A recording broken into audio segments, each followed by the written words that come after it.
Another meeting, we're gonna let him give a brief, introduction here. Welcome and remarks, please. Thanks. I guess I just wanted to say that over the last, I guess it's a week now, week and a half, we've gone through the bond in the election on November 4th, and it passed, and I had my first meeting with the capital projects people today to talk about how we're going to be moving forward with the $125 million new building construction. What we're going to be doing is actually demolishing the 5 buildings that are behind Bliss and to the west of Kirk, which includes Wales, Kelly Annex, Gilbert, and Crawford. And they will be taken down, and in its place will be a 195,000 square foot new engineering building, 4 stories high, with core laboratory facilities. And you, Water, would be interested to know that one of those core facilities will probably be analytical. So this will help us move some of the high-end equipment and buy other high-end equipment into a common place that can be environmentally controlled. Right now we have it spread out through our campus, if not through the university. And it's also going to bring all the engineering programs under one roof, which I think is the first time we've had that since the 1950s when everybody was in Bliss. And in the 1950s, 60s, we built a building with a program. And that's not where we're going now. We're coming back to the fact that everybody that deals in water be in the same general vicinity, whether they're a chemical engineer or they're a civil engineer or they're an ocean engineer. These will have an opportunity to create great synergies. So that's the big news from the college. It's as big as it's ever been. $125 million is the highest bond ever within the state. And I am very excited about it, and the companies here in Rhode Island are very excited about it. So have a great conference. We have actually 4 speakers today, and the first one is going to be Elisa Richardson. She's a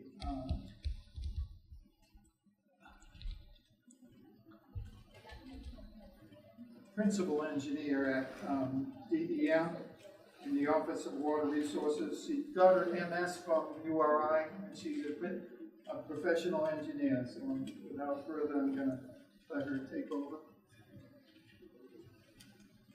Thank you. Good afternoon. So, I actually got my master's under Dr. Wright. He made me work very, very, very hard. I don't remember sleeping much, so it was a lot of fun, so to speak.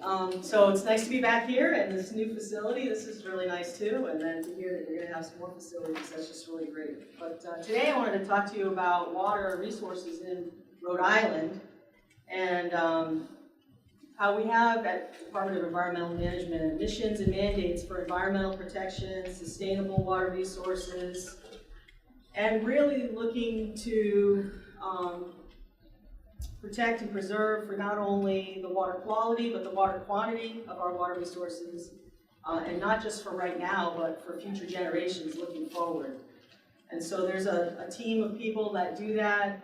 We do a lot of the science here at DEM. A lot of policy is done by the Water Resources Board. A lot of past science models have all been done by the USGS, and so we'll hear about that. So you say, well, and today I'm also going to talk about water quantity. And you say, oh, we've got 52 inches of water a year falling in Rhode Island. It rains when it rains hard. I mean, water quantity, that's like for the Midwest. That's not for us. That's not for Rhode Island. But this is what this talk is about today, is that, yeah, there are times when we do have a water quantity problem here in Rhode Island. You'll notice even right now, we're under a sort of moderate drought situation. It's been pretty darn dry over the last few months. It's been beautiful. Everybody says it's beautiful, sunny, all that, but it's been dry. And so why or how, with that kind of rainfall, could we actually have a water quantity problem. Well, and get these dry streams in New England that we get. The upper one here is, let's see, does that work? There we go. This picture is from the Ipswich River Basin in Massachusetts, and it was 2009. It was considered one of the top 10 most threatened rivers in America. And then down here we have dry streams right here in the Mink Reservoir, which is near Warden's Pond. I think you know that, just south of 138 here. And I'm gonna show you why we have that problem. So one of the problems, or one of the reasons why we really can't hold the water that long, unless you have a storage reservoir that's a surface water reservoir, then you can store a lot of water and bleed it out when you need it later. But if you're working out of groundwater, which is what's happening here in South County, you're going to need a large groundwater reservoir to supply that water. And if you can see from the map here, the colors in the eastern U.S. all are identified by various groundwater aquifers, which means they're big enough to give them names. But if you'll notice in Rhode Island, there's nothing, or New England mostly, there's nothing other than the Connecticut River Basin. There's really nothing that's even big enough to give it a name. We don't have depth, we don't have width or size, anything with a substantial size. So it's like you're trying to store in a teacup and you pour it in and then take it out, and there really isn't much for storage there. And water withdrawals can sort of exacerbate that issue. For any of you taking groundwater classes or water quantity or modeling or anything like that, you'll see that when you put a well into you've got a regular aquifer, groundwater aquifer here, and the water will gently, naturally sort of flow downhill and into the stream. But then if you put a well in there, it'll sort of intercept the water and it'll go into the well rather than traveling all the way towards the stream. And then if it's a pretty significant sized well, it will actually pull water out of that stream. And that's what you saw in the picture of the Ipswich. That Ipswich happens to be around the 128 Boston corridor. There's a lot of people and a lot of towns getting water from that basin. And on this map, this is a groundwater model that shows this dark line is just natural conditions. What would happen year after year from 1991 to the year 2000, just naturally what would happen. The light blue line that you see is what happens when a large quantity of water is taken out of that stream. You almost don't even see it during the spring and winter flood flows, but when it gets dry, you can see that water just basically virtually disappears out of the stream, where the flow just stops. And so that is the issue that we're trying to work on here at DEM, the Water Resources Board. And so the other thing that, just to point out how quickly it can get dry and how quickly we can have this issue or this problem is, I don't know if you all remember the floods of 2010 in the Blackstone River, or even down here in the Pawcatuck River and Chepuxet River. It's a USGS printout, and I call it 120 days from a flood to 7Q10. Now 7Q10, for any of you hydrology students, it's 7 straight days, the lowest flow that happens for 7 straight days, that reoccurs every 10 years, okay? So it's basically, hey, it's dry for a week, and this is the driest week we've had in 10 years. And what happened was the floods came, it was some sort of front over the top of Greenland or something, and it just rained and rained and rained and rained and rained. We flooded. And then whoever turned the water on turned it off. It just went off. And it just stopped raining. And there were little bits of rain here and there, but you can see the water went from, the stream flow in Blackstone went from like 18,000 CFS, or cubic feet per second, down to, well, we're going to ignore these, that's hydropower, that's another talk altogether, but down to less than 100, or even if I say 100, 18,000 to 100 is a log scale, right? In 120 days, that's a lot of water gone once you turn off the rain. And so the Water Resources Board, has been looking at what are the vulnerability areas, where are we vulnerable in Rhode Island to this type of catch as catch can and to the precipitation that we have. And so they've cornered off the southern part, the southern region of Rhode Island and said, yeah, this is the area that we need to focus on when it comes to water quantity, when it comes to how much water we have available. And particularly, we're going to focus on the Chepuxet, which is actually right in the backyard of URI, right here. It is, when we compare it to the potential yields and what should be withdrawn in a safe or sustainable manner, it's the greatest percentage over withdrawal of any other basin in Rhode Island. And even as precipitation increases, those 7-day low flows every year continue to decrease. So something's happening in this basin that is concerning us. And so I say it's in the backyard of URI.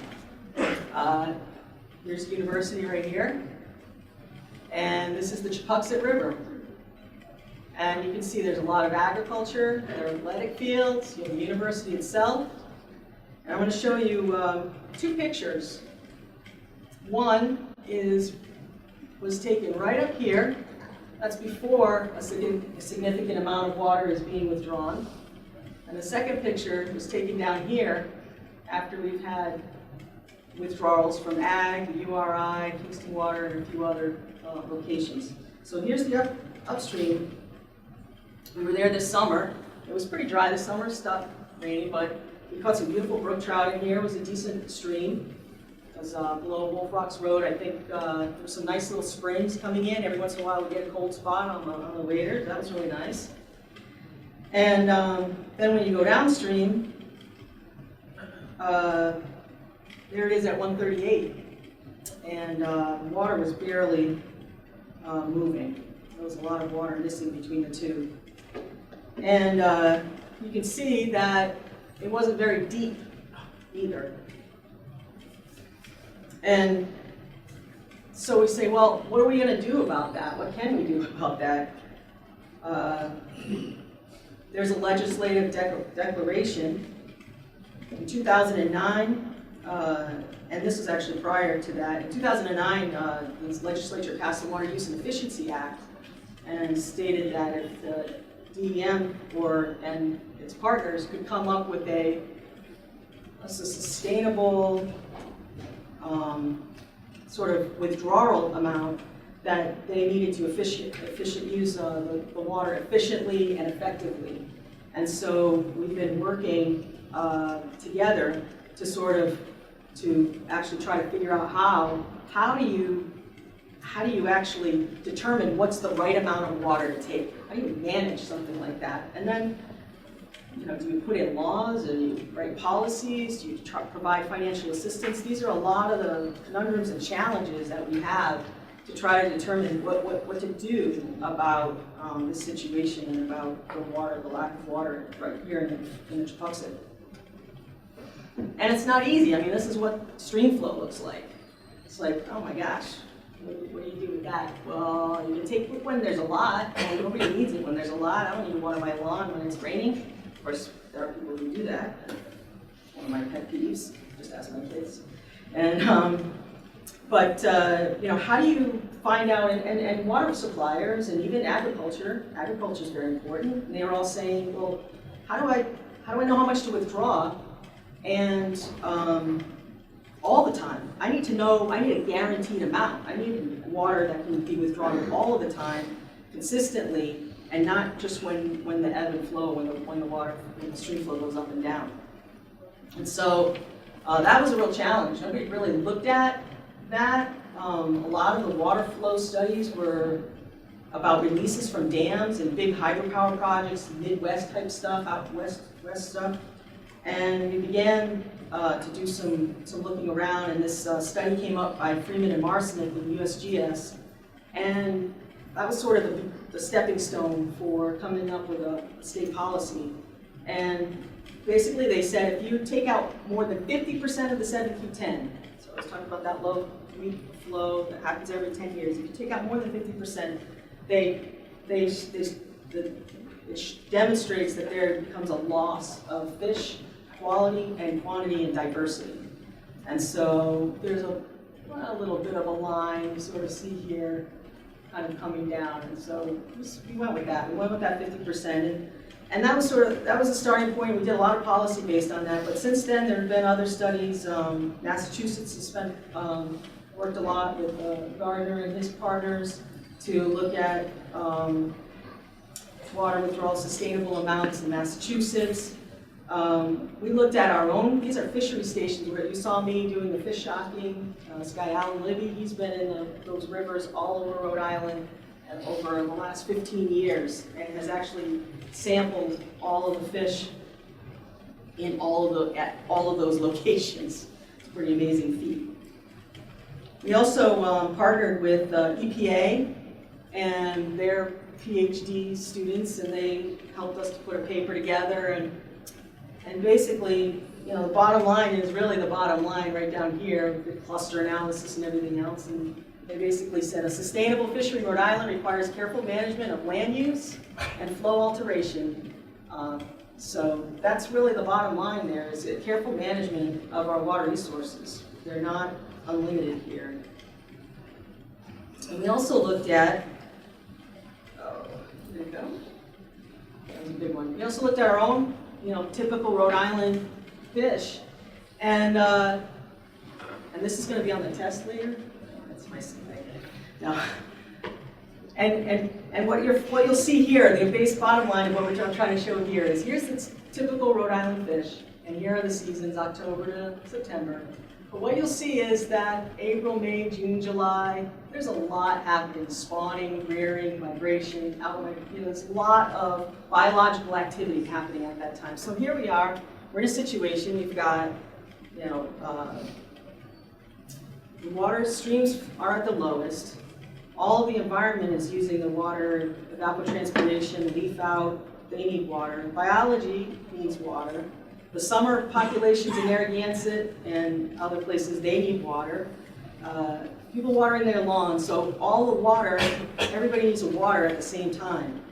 And so that's the real issue here. And what happens to the fish is, here's another photo from that August. You can see that, well, I'll point out, but this is probably the water line. It should have been up here somewhere, back into here. And if you go back into the river banks, that's where the fish will, that's where they're gonna, at least in the summer, they're gonna hide out, they're gonna stay cool, they're gonna find their food, there's gonna be lots of bugs, they're going to find safety, and it's sort of their home. They like to hang out in between those roots and get under cover so that the birds don't come down and pick them off. And when the waters recede, they all have to come out of their habitats, their natural habitats, and come into the center of the channel. And you see it's pretty much here's that water line right here, the center of the channel. And they've lost all of this habitat up in here. And so when you take all of those fish and you bring them in the middle of the habitat there in the middle of the channel, they don't all make it. I like to use the analogy of, let's say, for some reason, there was no oxygen, except for on Route 95. So everybody had to come out of their houses, and they all had to travel down to the middle of Route 95, and it's August, and it's hot, and you'll have to camp out there, and yeah, maybe I could do it for a day, but it won't be long before I'm feeling I'm hungry, and there isn't a lot of food, and I'm gonna get picked off, and maybe we start fighting with each other, and no, that's my space, no, that's your space. It gets pretty uncomfortable. And so it's the same idea, same sort of thing that happens to these fish. And yeah, they can do it for a little while, yeah, they can make it for a little while, but you do that to them year after year, repetitively, or you do that for a very, very long time, and you end up losing your year class. You lose your young of the year, and you lose an entire year class. You change You know, some more flow-sensitive fish that like water flowing, they'll be like, I can't take this, and they're not gonna make it, but you know, you'll end up with pond fish. And the real mission of DEM is to do this in a sustainable manner where it maintains the natural habitat and the natural biology of our streams. So with keeping all of that in mind, we came up with this is a slide, sort of something called the stream depletion method.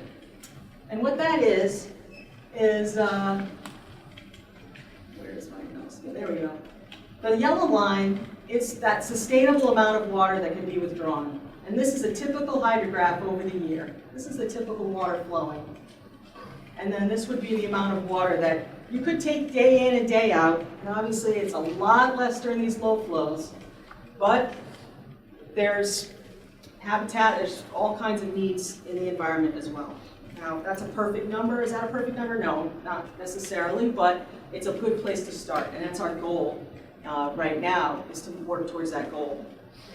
If we take that number in the Tupuxet, and the Water Resources Board has already been working on that, take that number in the Tupuxet. This is a lot of numbers. I'm not, just again, going to get to the bottom line here. The demand is 12 million gallons a day, but our available water stream depletion method is 3 million gallons a day, and we're over projected down the road in the future, projected excess depletion is 9 million gallons a day. It's like way more than what we should really be taking out of this watershed.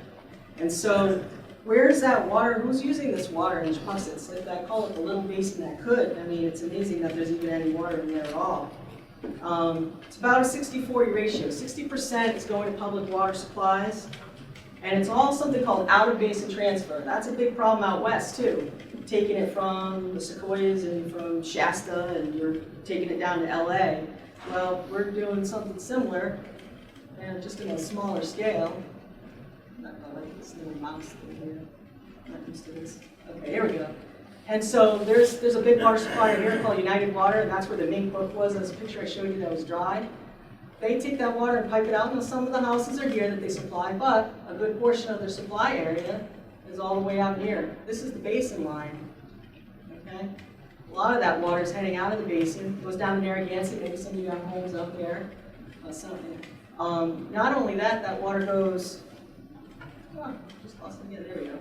It gets pumped out here, comes down to Narragansett, then it goes through a little connecting pipeline, and it supplies all of this down here in South County too.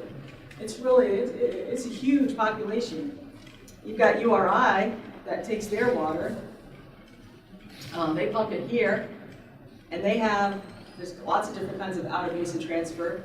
We use the water, flush the toilets, dorms, all kinds of stuff, but that water actually gets into the sewer system, gets pumped over the hill, over the moraine, comes all the way out here to South Kingstown Wastewater Treatment Plant. So that water never gets returned to the basin either. And then you have agriculture, all these dark areas, this dark spot, that's all agriculture. And we consider that a zero return to the basin as well, because, you know, talking to the farmers, they say, well, we don't put more water on than we need to. We don't want to. It's expensive. It costs money to pump all that water. So we're very careful. We do chalk lines, and we make sure that the water only gets to the root zone. So we consider that a loss of water as well. So that's 3 different ways that we have an out-of-basin transfer happening out of this little tiny basin. I said it's 60-40. The other problem is that not all the water from ag actually gets it onto the grass or onto the field. So this picture I actually took this very same day that we were out there doing the fish shocking. So there was almost no water left in this river, and this pump was cranking right along, and I just couldn't believe it. You could see that mist going on for a long ways. It wasn't even hitting the ground. And they say you can lose up to 50% of your water sprayed just from atmosphere, just from drying up the atmosphere. And here's another example. They like to use the rolling systems, but spraying it up into the air is really not a good idea. Again, you lose a lot of water right just to the air. And so, and if you wonder how much these pumps can pump, this is one of the intakes, just from one of them. And if you drive around South County in the summer, you'll see a lot of those irrigation pumps going. There's a lot of water being taken out for agriculture. And then there's a lot taken out for water supply that you just never see. So, and not to make it all totally doom and gloom, but this is the last doom and gloom. Now I'll bring the good news, okay. So, climate change. There's another report, it's coming out soon. We got a little sneak preview of it. But basically what they're saying is, winter, spring, and summer, you're gonna get an increase of temperature and an increase of precipitation. So, bam, we're gonna have that nice winter and spring or whatever summer flows. But, as we all know, it doesn't take long to get really, really dry. But, in the fall, it's gonna be a decrease in precipitation. Anybody notice that? Even this fall, it's been really dry, really warm. We still have leaves on the trees. It's pretty incredible. I mean, you're not gonna see it every year like this, but the recurrence, the frequency, it's gonna increase. And what that does is the longer the leaves are on the trees, the drier, the longer the season. It's gonna be a longer growing season for agriculture, the more demand. And so you're gonna have, they're predicting lower groundwater in this Chepuxet Basin in Rhode Island and southern Rhode Island. And so there's the climate change models demonstrating the dark blue up in the northern part of the U.S., more precipitation, and we see that all the time, even in northern parts of Rhode Island. This is not a rare occurrence. And then the drier weather in that fall, summer, and that's also predicted. When it gets dry, it's just going to get drier for longer. So we've got to do something about that. So the good news, not to be, like I said, all doom and gloom. We've got some studies out there. We've got some models out there. USGS put together a pocket-tuck optimization model. It's an HSPF model. It demonstrates the black lines are what the river should be like naturally. The red line is sort of what it's doing right now. This is if we put in more withdrawals that are proposed. Green line is something else, I won't get into it, but there's a lot of studies out there, there's a lot of work out there on the data, and that's sort of what I'm pitching out to the university. If this is something you're interested in, this model is done, it's ready to go. We don't have the resources, we don't have the staffing to actually look at management scenarios. Hey, what would be the best thing for the Chepuxet? This is the Chepuxet area. What would be the best thing for the Chepuxet River? You see it's getting down to all this really, really low flows when it should be way up here. Would it be stormwater improvement? Would it be wastewater reuse? And we'd love to have people who could actually run this model and try different management scenarios to see what might benefit this river the best. We also have another model and study that's done for United Water, Rhode Island. You still need to get your water from United Water. And basically, they're taking a lot of groundwater from a very, very large area, but maybe something called aquifer storage recovery would be helpful here. And what that is taking that winter water and maybe pumping it back into the groundwater and using the models to see how that might benefit stream flow and benefit Warden's Pond. So you've got all this. The good news is we have 52 inches of water a year. So what are we going to do with it? How do we do this so that we don't just take it the easy way and typical build as usual? We actually do something creative and do something unique to help fix this basin. We can increase stormwater infiltration. I heard, and I haven't seen it yet, they wanted to send me on a tour or something down URI, put in some new infiltration basins. I know that pervious parking lot that nobody likes down there at the bottom of the hill. It was a test case and the asphalt wasn't done with the right mixture, but I mean, that's the idea. We don't want more of this running off, getting into drains and then pumping out. We need it in the ground. We need that water in the ground for use later. So there are places where they use rapid infiltration basins and just take a lot of storm water and try to get that in the ground and use the ground as storage. Also, we can try to improve efficiencies and use the drop. That's a really bad picture. Wow. Get you off here and blow it up. But basically, instead of spraying the water up, let's flip it upside down. Anybody goes down to Sod Cove, they're doing a great job over there. They're in the upper part of the Chepuxet, and they have those rolling irrigators, and they have drop tubes, and then they spray low, close to the ground, and then they run that across. There's some NRCS and federal funds to help convert some of these farmers over. We're trying to get some state funds to match, and again, just trying to. It's a tough budget cycle for us, and there's a lot of opportunities. But boy, if somebody came up and said, "Hey, you could fix it and come up with a real quantity of fixing it," that would really go a long ways towards helping us. In Jamestown, there's even wastewater reuse happening, and so that's another thought. But URI used to have a wastewater treatment plant and used to return water back to the Chepuxet. I'm not going to say that that's the best idea for URI right now.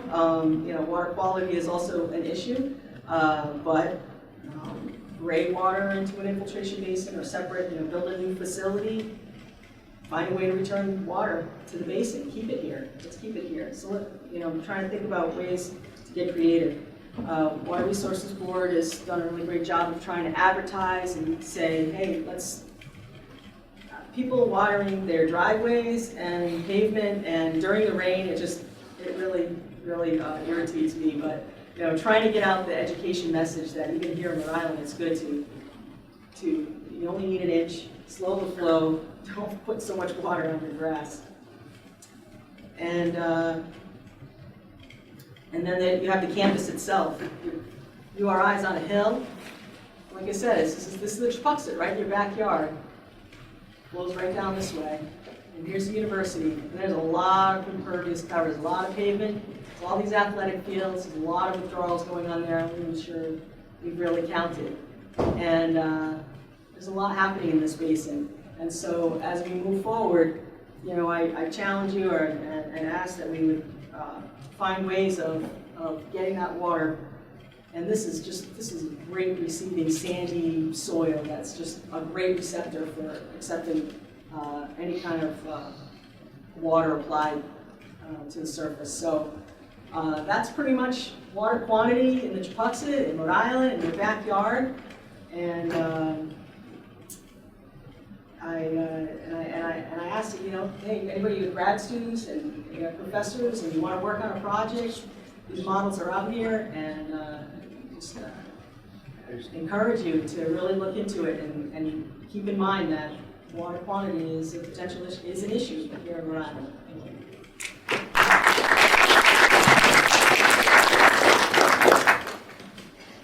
We have time for a few questions. Questions? Yes. Is this an isolated, I'm sure it's not, but I mean, are there other aquifers that you've targeted for study? Yeah, actually, Kathy and I, mostly Kathy, so we did a lot. We went around every basin in Rhode Island. This was number one. Number two was in the Hunt. We were at Quonset Point and North Kingstown use their water, take their water. And that's a big issue too because it's business related. It's business related. So they need to be able to guarantee water for businesses, and yet they're having same sort of issues here with lack of water. And that's just groundwater withdrawals.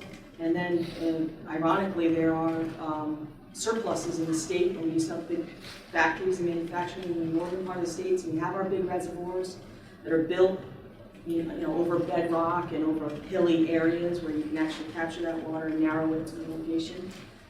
We have some surplus water there, tuck it, stock it. So it could be another opportunity or possibility of routing water from the north to the south as well. But yeah, these are number one and two in the South big focuses on these two. Any other questions? Yeah. Ocean State Power consumes 1 million gallons a day. Yep. Actually, 3. Well, it used to be 1 million when I was. Yeah. Okay. And can't they make them go to a closed cell cooling towers? Yeah, it's really expensive. It's really expensive.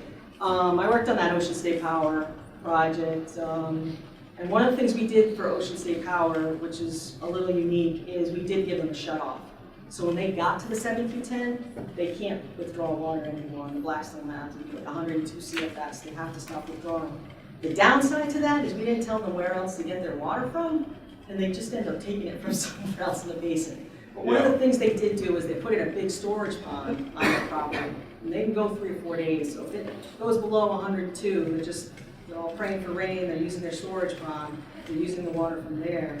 And then, I've heard everything from the truck, you'll see trucks lined up to try to keep bringing them 3 million gallons of water a day. I think that, yeah. It all comes down to money. What's the most cost-effective solution? What's the cheapest? Yeah, It's all because money. the outflow, the flow off of those cooling towers have killed all the trees within, Wow. at the time when I was there, it was Yeah. 500 feet. Yeah, no, there's a lot of ancillary effects to happen. Yeah. Any other questions? Yeah. How receptive are areas of businesses to reducing their water use? Are there programs like incentives that work? Or? Yeah, so we had the Water Use and Efficiency Act, and the idea was to get down to 45 or 65?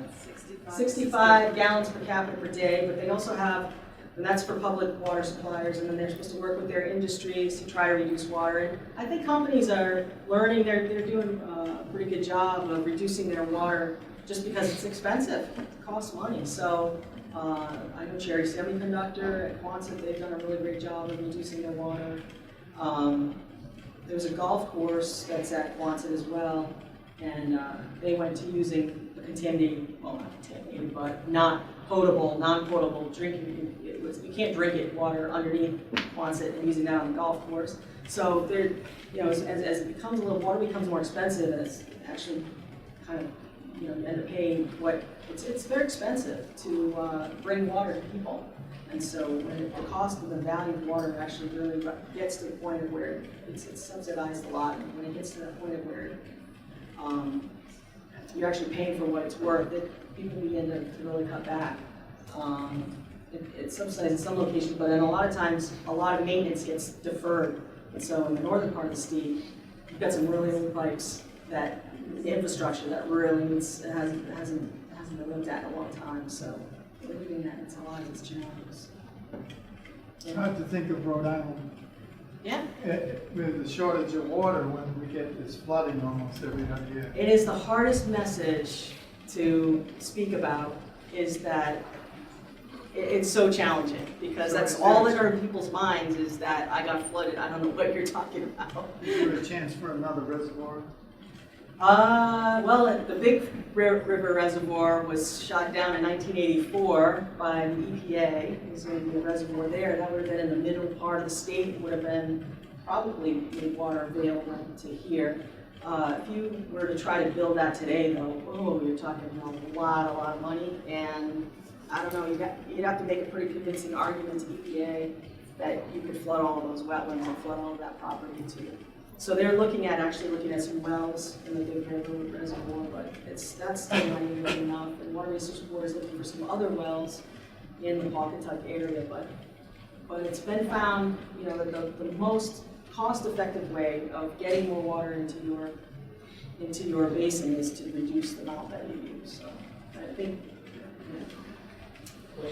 yeah. Do you have an estimate of how much water is being stored underground versus on ponds and surface? Wow, that's a tough one. In total? Yeah. 50-50? Well, here's the interesting thing is, like, when you're storing water in a pond or a reservoir, right? So all the water you see is the water that's available. The volume is an equivalent thing. So for any of you who use soda as an example, if you fill up your glass with soda all the way, all that water is available for you to drink. But if you put ice in that cup, then and then you put your soda on it, there's a lot less soda for you to drink. So that's the other challenging part of groundwater, is that it's filled with rocks and sand and everything else. And so it takes an inch of precipitation and gives you a foot of groundwater table. So when you're sucking out of that, the groundwater depletes a lot faster. And so coming up with the exact numbers, I think some people have done that, but it's, again, what's a you can still draw it down a lot, but your rivers are up here, they're gonna go dry still. So. Okay, let's give her. We'll take a brief break for coffee, and then we have the USGS senior hydraulic engineer here to help fill in some of the things that she left out. And later, we're going to have Huey Chen talk about how we've improved the asphalt and the retention infiltration systems. And finally, Mr. Meyer from Kingston Water District will come and speak to us.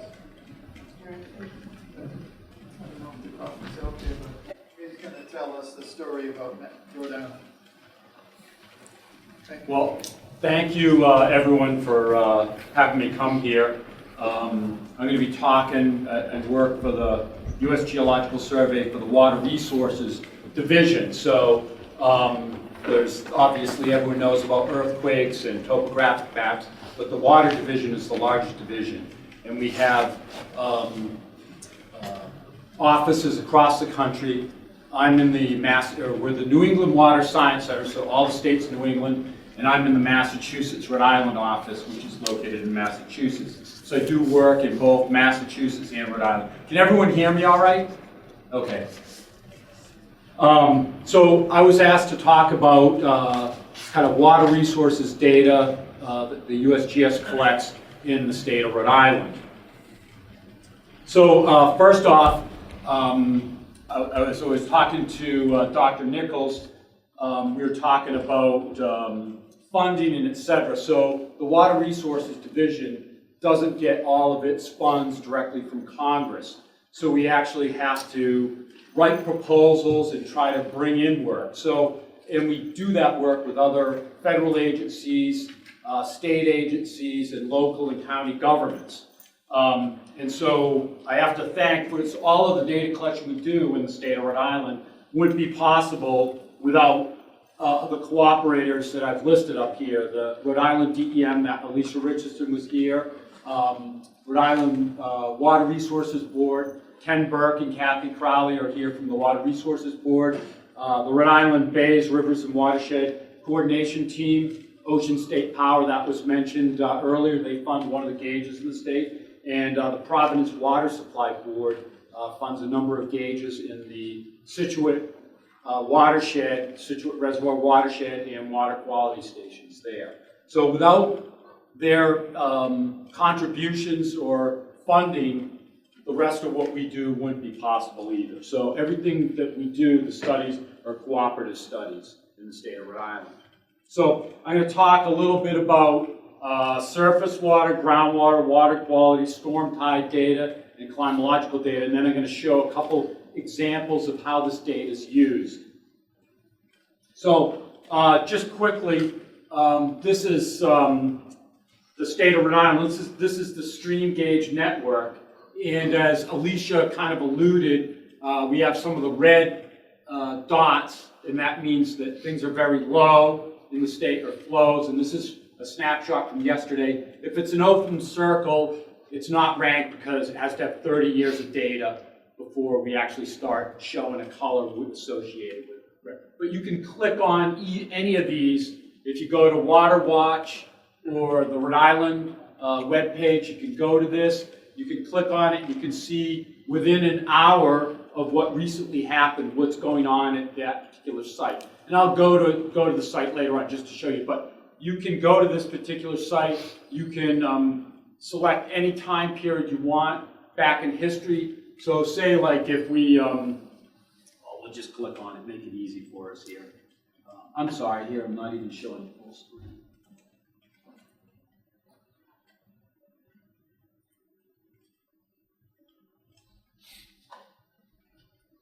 So I'm just going to make it easy here. So we'll just pick the Chappaqua River since we're here. But we can go and we can quickly look at, well, it's probably going to be slow. The hydrograph. You can look at the peaks, peak flows. If there's a forecast from the Weather Service, the rating. But if we go to this particular site,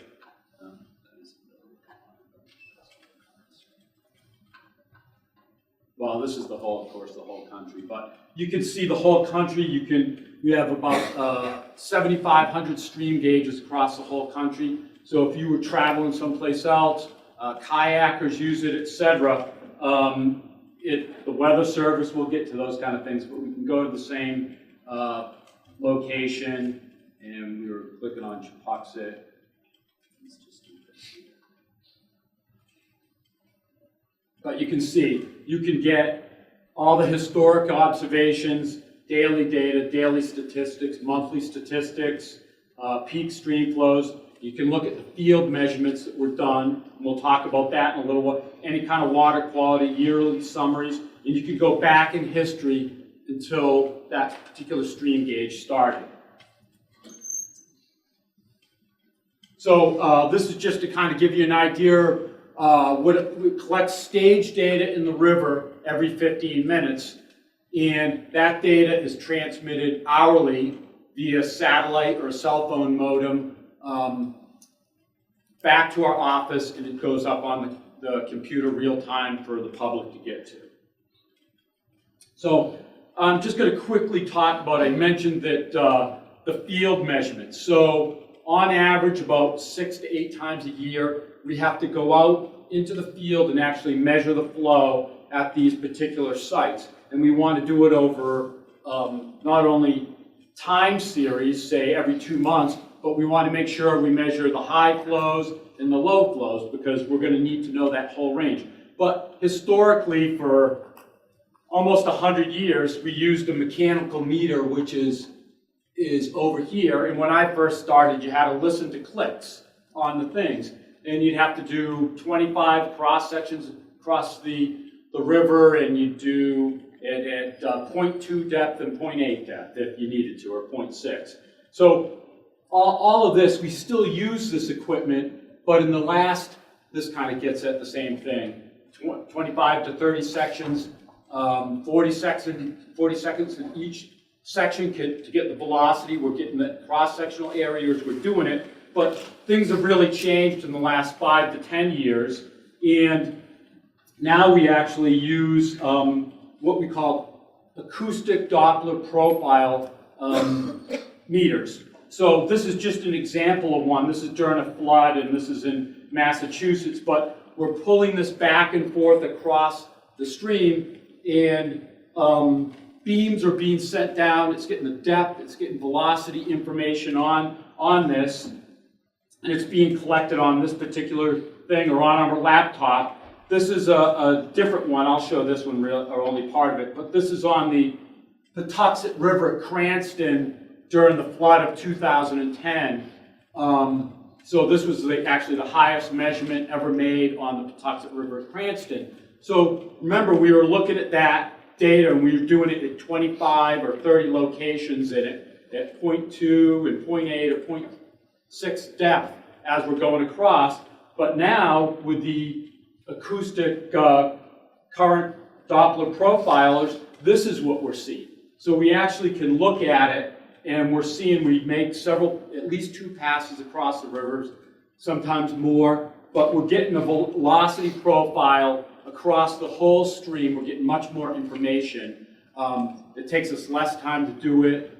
And we also have ADCPs that we can use while they're called flow trackers, that we can do the same thing by wading across the river. This is from what you saw, the Rio Grande going across the river on the Patuxent River at Cranston. And as I think Alicia showed this plot, well, this one's with about 9,000 cubic feet per second.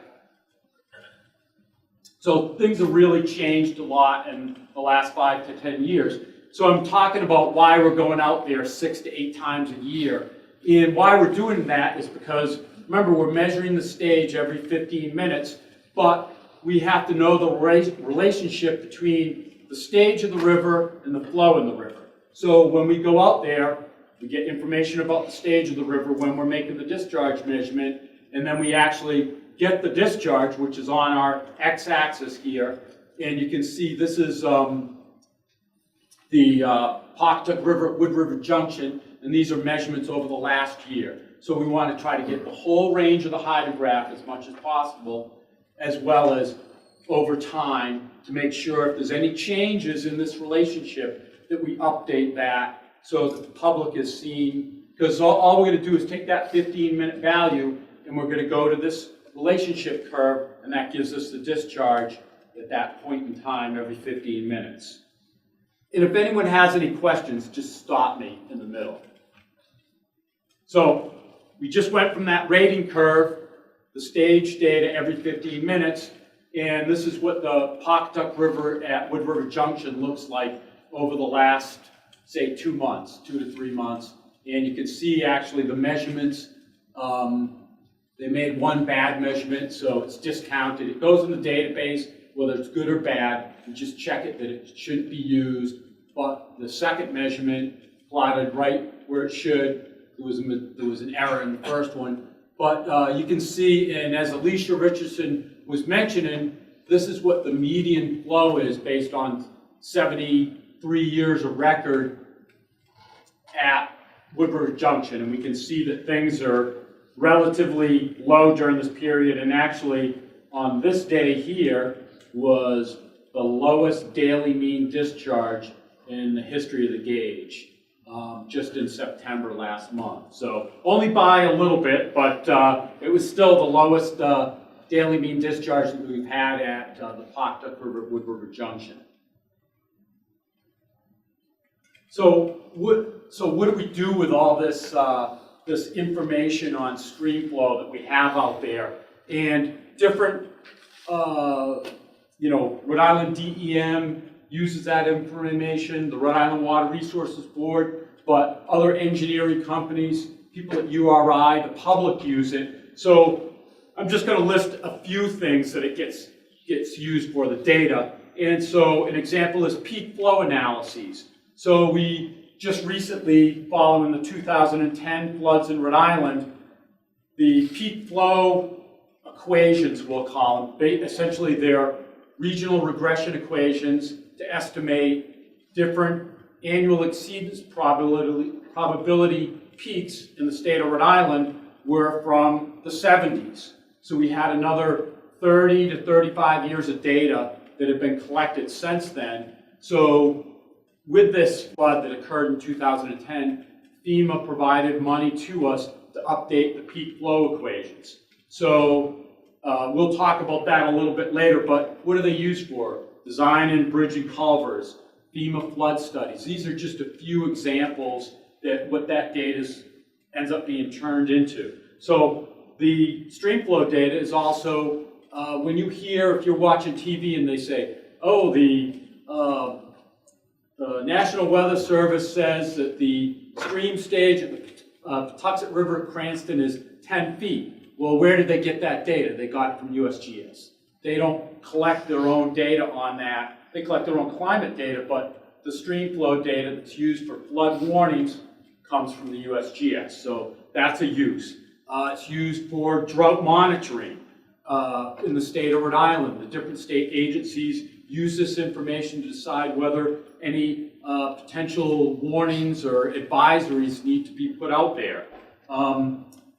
Low flows, like we mentioned in the Pawcatuck River, Wood River Junction, is we developed recently in the last year or two low flow equations. So we developed these regional regression equations again to estimate flows for different low flow frequencies, say the 7Q10, at any site in Rhode Island. So you can just go to the website, click on the stream, and it'll give you an estimated 7Q10 or the 99% flow duration, things like that. And so what's that used for?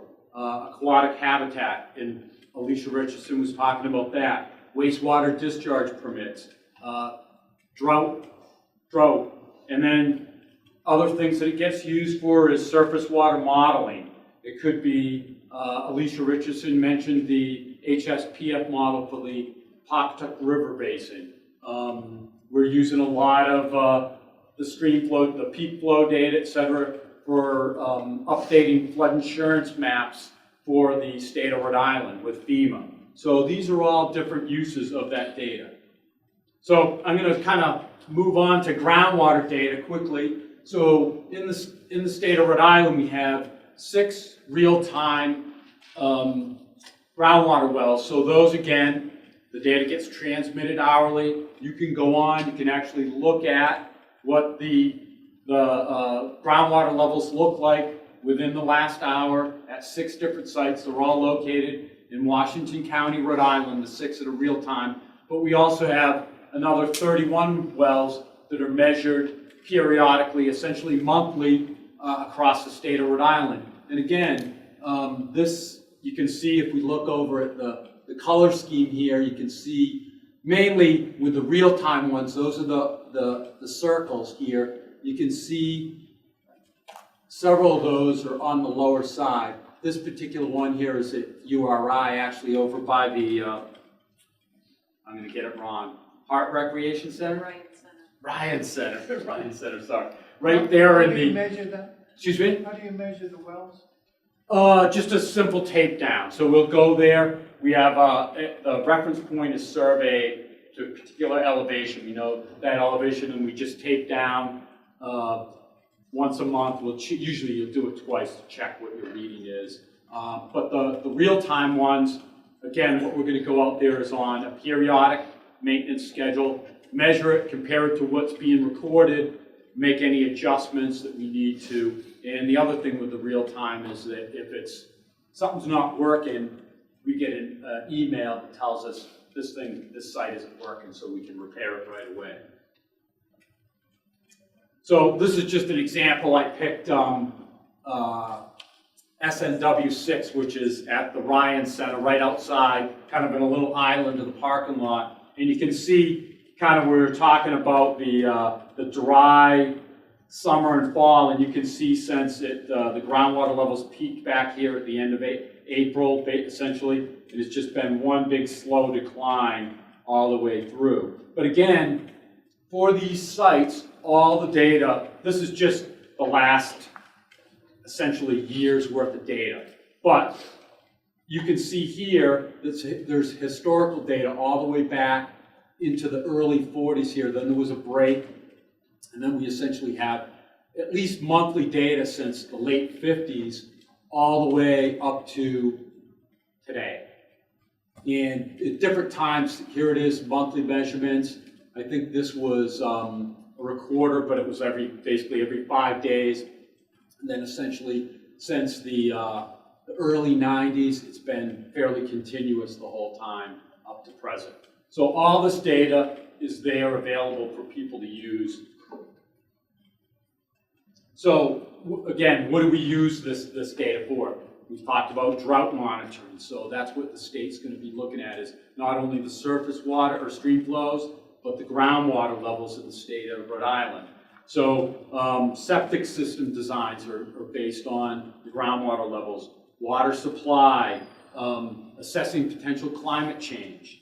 We've had a couple studies in our office. Groundwater modeling. Alicia showed a groundwater model that was done for the Chepuxet River Basin. We did one for selected areas of the Pawcatuck River Basin. These are all potential uses of all this data. So I'm going to move on to water quality data briefly. And so in the state of Rhode Island, we have 14 real-time water quality stations. They're all located up in the Situate Reservoir watershed. So this is a study that's funded by the Providence Water Supply Board. So they fund the discharge and also continuous specific inductance and water temperature readings. And we collect other water quality constituent samples on a periodic basis at those particular sites. And then we have another 6 sites where we do essentially monthly or periodic sampling. So, and I'll just show those really quickly. It's not the best map, it wasn't mine, but we have on the Blackstone River, this site is actually now funded by the Massachusetts DEP, but it's right at the state line of the Blackstone River coming into Massachusetts.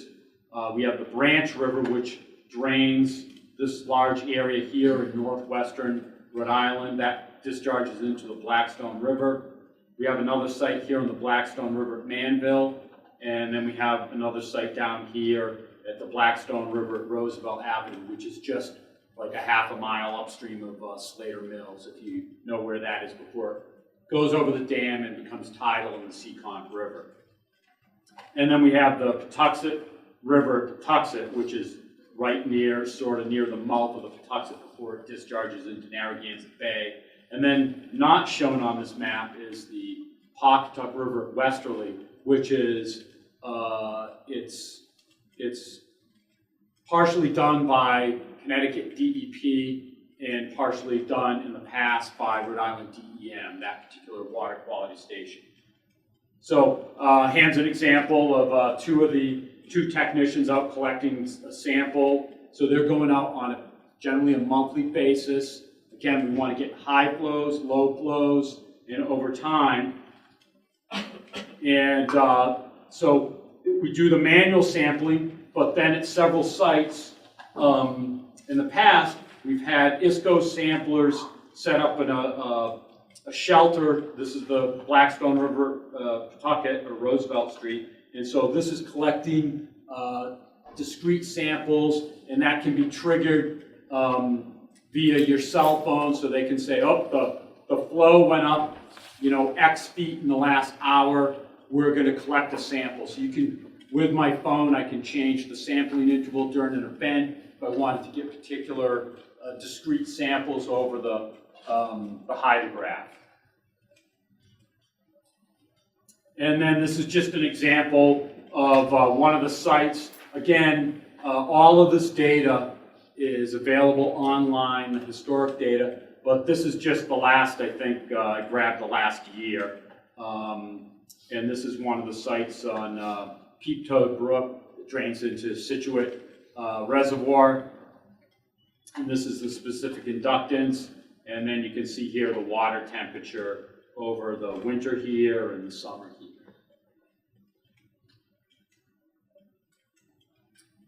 And this is a kind of an internal website. You guys wouldn't be able to see this, but I just want to give you an example of, this is another site on the Blackstone River at Millville that I talked about. It's kind of hard to see, but you can see, here you can look at the flow. Over here we can look at the turbidity.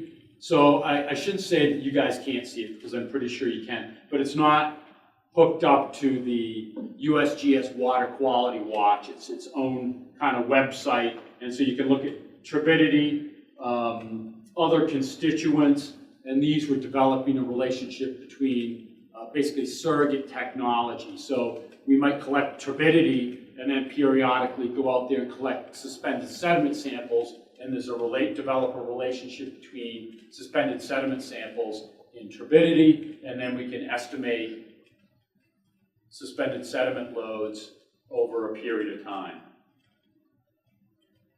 So again, what do we use this data for? Estimating loads of the chemical constituents, looking at trends, water supply, we're concerned about water supply, aquatic habitat, and also water quality modeling. So again, these are just some of the different things that this data can be used for. So I'm going to move into another data collection activity that has kind of really become, in the last couple of years, much more important along the coast, especially in the coast of Rhode Island, is that during Hurricane Earl, which ended up going out to sea, but this was in 2010, in September 2010, and then Tropical Storm Irene, which occurred in August of 2011, and then we had Hurricane Sandy in October 2012. So prior to these storms, we actually went out and we set up selected locations along the coast of Rhode Island. We essentially did anywhere from Virginia or North Carolina all the way to Maine. We would set up these hobo temporary loggers, and they would collect data every 30 seconds of the storm tide or storm surge. So I'll show a couple of graphs of this, but what we're doing right now is, because of Hurricane Sandy, we were able to get funding supplemental funds to set up a network along the coastal states all the way from Virginia to Maine again, but in the state of Rhode Island, we have 38 different locations that we have. Basically, we went out and you can see this is Craig Brown from the Connecticut office, but it's a bracket and there's a pipe here, and we have these little hobo water sensors that we go out there just prior to the storm. We put those in, we set it to go off in whenever prior to the storm, collect data either in 30-second increments, or you can change whatever frequency you want. So if it was in wave action, we might have a lower frequency, collect something every second, for example. So you can see we've put these in, and this is essentially we're using sites along the coast where we've already collected other data during one of the other storms, either Earl, Irene, or Sandy, where we collected, it could have been a high water mark, but it also could have been, we collected data during a storm. And I'll just show a couple pictures of that. This is Winnipesaukee Pond, which is down near Westerly, kind of just on the other side of Musquamaket Beach. So this is in the pond. So deployment, we're putting it out before the storm. And then this is a picture that the landowner took during Tropical Storm Irene. And then we're up here to retrieve it. We'll actually determine what the high water mark is, that's HWM, and then we compare it to what it recorded, because we want to make sure that it's recording what it actually was, a confirmation of that, and if anything needs to be adjusted. So by collecting the data kind of prior to the storm and a little bit after the storm, we can figure out what the normal high tide is going to be in around this time, and then this is the high tide from Tropical Storm Irene. So in this case, the difference was it was about 2.6 feet. And this is in Point Judith, actually on the other side from Point Judith, just across the outlet there, at a place called Skip's Dock. And we had a sensor there. So this is about, what would it be? I'm just going to guess, 10 or 15 miles to the east of the other location we looked at. And so again, we have the sensors deployed. We come back afterwards, hands a high water mark. This gives you an idea of what I'm talking about. It's a seed line on the outside of the building. We survey that and compare it to what was actually collected. Because when we come back, we'll survey everything into the North American geodetic datum of 1988. So we survey everything in, and we'll compare it. Everything's translated into that. And in this case, we came up with a different, or a storm tide of about 2.6 feet. So that's pretty similar to the other location. So again, we're setting up this network so that as we, I think I put it in here, in the future, when there's a hurricane, a tropical storm, or a nor'easter, something that is going to affect the storm tides, we'll go out there and, depending on working with the National Weather Service, where we think this is going to hit, we'll deploy these sensors to collect data, and we'll start coming up with a database of storm surge, storm tides during different events. So as far as climatological data, in the state of Rhode Island, in the past we've collected more, but right now we only have one site where we collect real-time data, and that's part of the Providence Water Supply Board's the Situate Reservoir, and this is at Pontigansett, and so we collect rainfall data and air temperature data. And so it's pretty limited. Again, the National Weather Service has several sites across the state where you can get additional climate data. And so that's about it. So I'm just going to, I talked about using the data again, and so I'm just going to show a couple different. This is a peak flow report, or the regional regression, peak flow regional regression equations for the state of Rhode Island. These are regional regression equations for selected stream flow statistics, including low flow frequencies.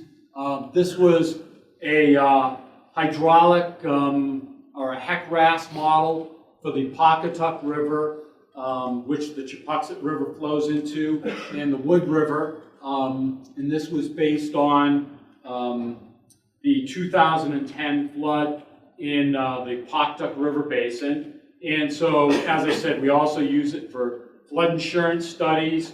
And here's another example, a gentleman in the office I work in with the Water Resources Board developed a hydrologic drought decision support system to help the state determine or look at when there might be droughts and what we do to deal with that kind of thing. So Greg Renato was the author of those particular ones. These are just a few examples.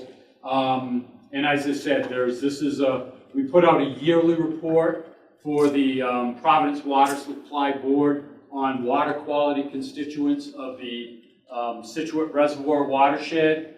Groundwater modeling, we have the Big River groundwater model that was done with the Water Resources Board. These are just examples. Again, we did looking at the hydrology and hydrogeology and simulated groundwater flow in the salt marsh or salt pond area of southern Rhode Island. Those are a few examples. And okay, so I'll stop a second and ask if anyone has any questions. And I just wanted to demonstrate a few tools that I thought were kind of maybe useful to you guys that are web-based tools that are pretty cool. I'm going kind of fast, so. But so we were talking about the peak flow equations and the low flow equations. So USGS developed, it's called Stream Stats. So you can go to this particular site and you can click on any stream, and it's not just for Rhode Island, it's for almost every state in the country. But you can click on any spot in the stream and it'll do a watershed delineation for you. It'll give you selected basin or land use characteristics about that particular watershed or basin that you just delineated. And also, it'll give you selected stream flow statistics. It could be peak flows, it could be low flows, it could be both.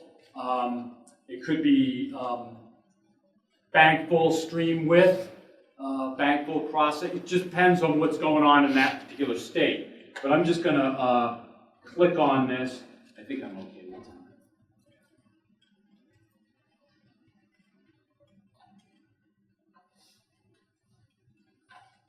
So if I go here, and I'm just going to pick the state of Rhode Island.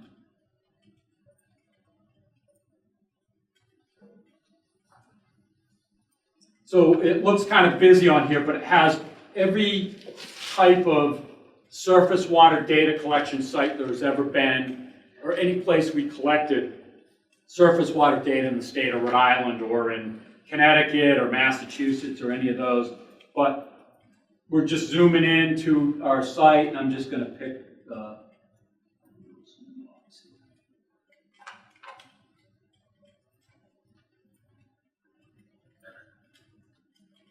I'm going to a particular site just as.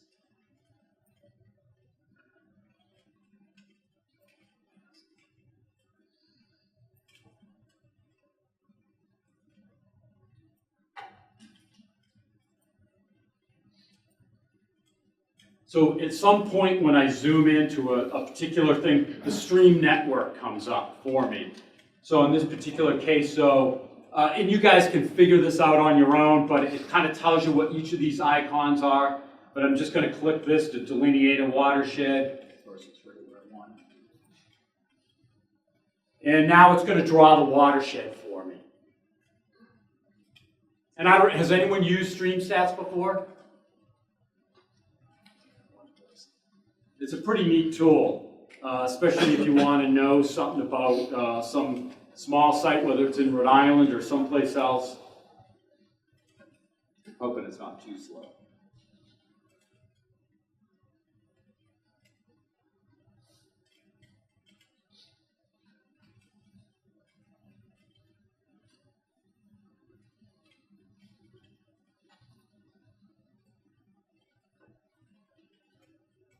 It's pretty fast on my computer to work.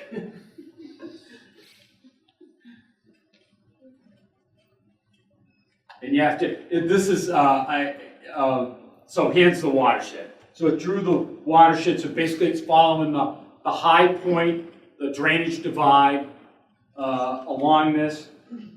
So this is, in this particular case, this is Fisherville Brook. And so I'm gonna start zooming in a little bit here, and I'm hoping that this pops up for me. I didn't have much luck yesterday on this.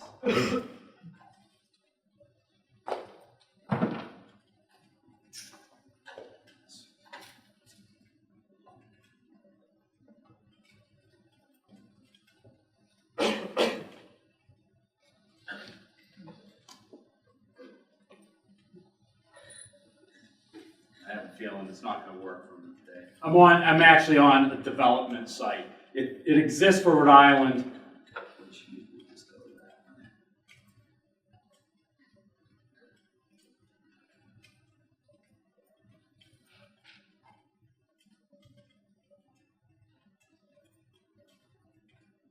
So you can get to it right from the USGS Rhode Island website. I was on the development site, so that's why it's probably not working so well for me. Fisherville in Rhode Island? Excuse me? Is Fisherville in Rhode Island? Yes, yes. It's just a small, I don't even think there's anything there, maybe a church. It's not too far from here. So now I'm on the real site, the one that all of you can see. I wanted to go to the developmental site because there's a couple of equations that are in the point of being transitioned over to the public. And so we have it on a development site to kind of test and make sure everything's working all right. So, and it doesn't, I'm gonna have to apologize. It doesn't look like things are gonna go too smooth on the, even this site here.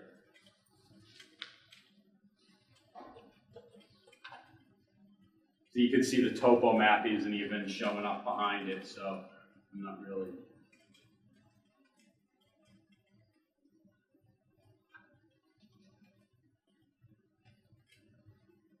Well, I won't bore you guys with this, it works, but it's just not, it doesn't always function perfectly. But I do have an example here of, let me just go back to my thing. So we'll go to this, because I did this just in case it didn't work. But we drew our watershed, and we come down here, and when we click on it, like I said, we're going to you get a choice of, do you want to see basin characteristics or flow statistics, or do you want to see both? And you get a table. In this case, we have the peak flow results. So for Fisherville Brook, we can look and we can say, oh, well, the 100-year peak flow, or the 1% annual exceedance probability for Fisherville Brook is about 900 cubic feet per second. Or we can come over here and the same thing and say, well, the 7-day low flow that occurs on average every 10 years is 0.39 cubic feet per second. I got to find right down here, 0.39 cubic feet per second. So we can get all these stream flow statistics about that site, even though all we've ever done is made a few miscellaneous measurements there. You don't need, again, it's just an estimate. Having a gauge there is really going to tell you what's going on, but we can't have a gauge everywhere. So with these equations, which in this case, say for the stream flow statistics, it uses the drainage area of that particular site, and the stream density, which is the total stream length within that basin divided by the drainage area. It uses those two characteristics about it to estimate what, so we use data from all over Rhode Island for the surrounding basins in Connecticut and Massachusetts, and we use all that data to then develop these regional regression equations. And it plugs in the information to that in that regression equation, and it tells us or estimates what the different flow statistics are, whether it's peak flow, low flow, etc. And additionally, as I said, you'll see you can print out the drainage area is 8 square miles. The percent forest in the basin is 40%. I'm just making up numbers, but you can get all sorts of type of information like that. You can save the shape file of the basin outline. So if you wanted to do something else, bring it into, I'm sure most of you all know ArcGIS. You could bring that shape file in. You could do your own analyses on other land use characteristics you might have. So it's a really neat tool. So one of the other tools I wanted to kind of talk about quickly is we're working with FEMA and Rhode Island Emergency Management to develop what we call flood inundation mapping. So we talked about using that data from the floods. So here we have our stream gauge. So we have information from the stream gauge that we're running.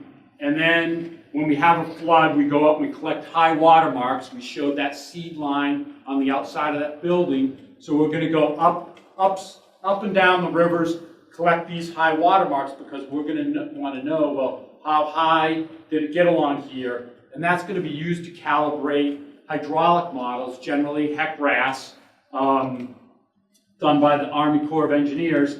And then at several of the sites, as I was talking, excuse me, the National Weather Service uses that data to do flood forecasting. So they have, down here, we'll look at this, I think this is the line for moderate flooding and major flooding. And then they do hence the real data from the USGS, and hence what they're predicting the flood's going to be. So if we have that information, that's great. And we're going to take all this information and we're going to make what we call a flood inundation map. So this is another tool that's really kind of come up in the last 5 years. It's becoming a pretty useful tool to the public.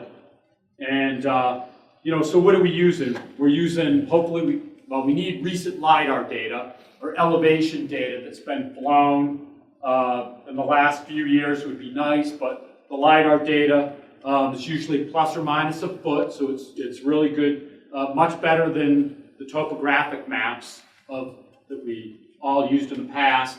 We have our hydraulic model, HEC-RAS in this case. We have our stream gauge, and we have the high water mark data to calibrate it. And then we're going to take all this and we're going to generate GIS maps that overlay the different flooded area, or flood inundation area over in ArcGIS, and we'll change the stage of the river based on the stream gauge, and we can see what areas get inundated. Is that the Tuxet River there? Excuse me? Was that the Tuxet River you were showing? No, that wasn't. I don't know if I do. I think I have one of the examples, I guess I didn't put it in here, but, so this is an example. It's just an aerial view, and I'll go to the website and hopefully this one's functioning. But we got what's going on really here at the gauge, what's predicted, and what we can do is there's a little scroll bar here, and I can move. If I know that the stage here went to 20 feet, you guys can't probably read that, but it's 20 feet, I can take the scroll bar and I can move the height of this river up to 20 feet, and then I can see what areas got inundated, or what areas are potentially going to get inundated. So let's just see if we have some luck with this one.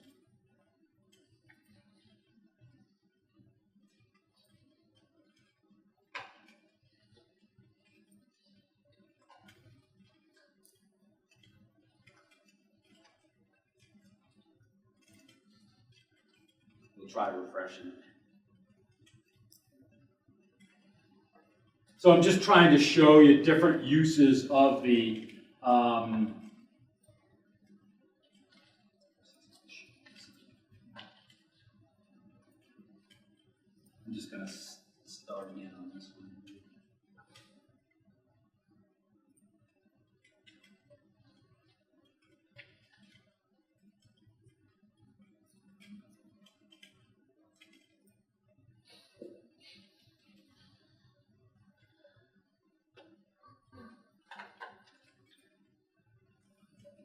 And this is just the disclaimer that goes with it.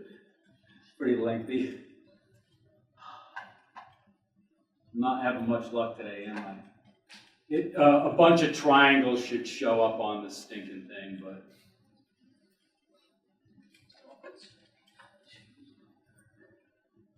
I would keep thinking it's gonna.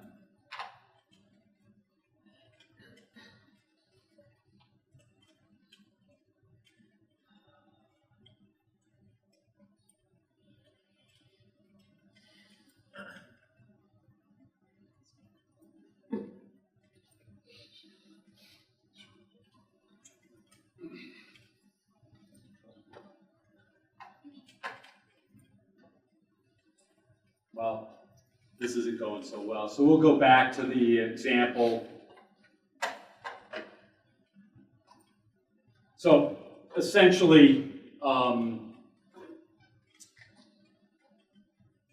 website comes up with the state. They'll have the triangles on where these studies exist. You click on the triangle. It zooms to that location. It was working this morning fine, so I don't know, both stream stats and this was working fine. So you zoom in on it, you have a little scroll bar here, and like I said, you bring up, you can see what's going on at that particular gauge currently, and if it's a National Weather Service forecast site, you can see that maybe it's at 10 feet now, and by tomorrow they're saying it's going to be 20 feet. So if you lived a long, it doesn't, I can't say for the Patuxent River at Cranston, we're hoping to have that going here in the next year or two, but we'll just use that as an example. Say that it was 10 feet now, and I knew it was going to go to 20 feet, and I live in Cranston. I could take and I could move my scroll bar up. It'll show up over here, and I can move the stream stage at the gauge up to 20 feet, and then I can look to see if I lived here, I probably need to worry.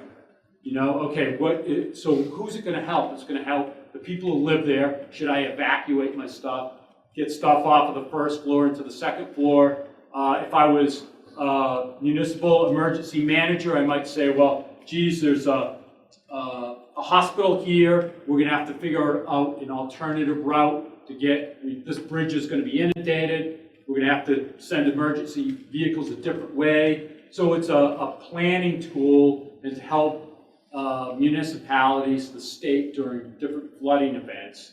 And so, as I said, we've got it going in a number of locations across the country.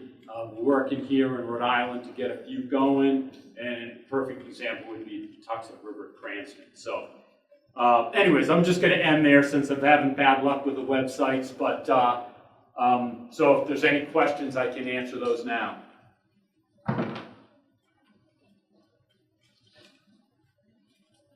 Do you measure the flow rate out of the bay? Can you measure it? We can do now, as I mentioned, with the acoustic current Doppler profiler, we actually can measure tidal sites. So we can set up, it's a in-place one, so it'll look, they have ones that look up, so we could mount it on the stream bed, or we can mount it on the stream like bank, or say like a pier in the river, to look across the river and measure the velocity that way. We still have to go out there and again measure, do a discharge measurement, and we'll have the velocity, and then we can relate it to the velocity that it's recording at that time, and it's a long story, but there's a velocity rating, then we have the cross-sectional area, and we can compute the discharge. So there's a site on the Connecticut River where it's tidal, so you can go there and you can see what the flow is going into Long Island Sound, and then when the tide's coming in, you can see what the flow is going up the river. So, that's it. Governor, if you could speak to maybe emerging technologies in terms of water quality analysis. I know Dr. Keefe at the Bay campus was recognized for using satellite imagery to identify or correlate water quality down at ground level. Okay, so he's using satellite imagery. Okay. I'm sure there's someone, in one of the offices that may be looking at that. The most advanced stuff we may be doing is this surrogate technology. So we measure something that we can measure fairly accurately, continuously, like I mentioned, turbidity or specific conductance, and then we go out there and we measure chemical constituents that would potentially relate to that surrogate, and we would collect those periodic samples and develop a relationship between those two, and then we could estimate with the, say, I mentioned sediment. You know, you can't make a sediment sample every 15 minutes, but you can measure the turbidity every 15 minutes and then just use, but it could be some metals that, you know, some are PCBs or tend to adhere to sediment. So if you were able to get the sediment part, then you could estimate the other part. But I think one of the, my expertise isn't necessarily water quality, but there's some people I think, actually you might be thinking of, there was Chris Waldron in our office who did some stuff on the Aspet River where they were looking at some of the imagery of the algae blooms on the Aspet River from wastewater discharge, and they were making some references to what the aerial photography showed versus the data they went out. They do some spot sampling at locations, and then they develop a relationship between what's on the satellite imagery and what they collected in the field, and then they can use the satellite imagery to estimate. You don't have to be there all the time to use the satellite imagery to collect information. So that's about the extent of my knowledge on it. You sound like you're even up on it more than I am. He's the neighbor. Yeah, okay. No, there's a lot of new, it's so amazing how things are changing in the data collection field, whether it's the satellite imagery or the LiDAR elevation data or how we measure stream flow, and it's really changing fast. And I think also is now data is available everywhere on the web for people to mine, and you don't have to be collecting it, but you guys can analyze it because it's out there. And one last question. Can you draw any conclusions from all this wealth of data about climate change? Well, one example I think is that the Phil Zariello in our office, who did the peak flow analyses, he's definitely seeing some trends that appear to show that peak flows are generally appear to be increasing in their frequency, if you want to call it that, or they're becoming more frequency and at a higher discharge, it appears, you know, over time. But an example is, I did the one that looked at different stream flow statistics more on the low flow end, and it was kind of like one showed that increase in trend, and then there's another one that shows it going down. So it wasn't, from that aspect, on my aspect, there wasn't any consistent nature to it. But Phil certainly saw it in the peak flows where it appeared that, again, you could always find one that showed the opposite of what. Yeah, but then there's the majorities appear to be that peaks were increasing, or that, you know, potentially climate change is so we're starting to see it. Let's thank Gardner Okay. for this presentation. Thank you.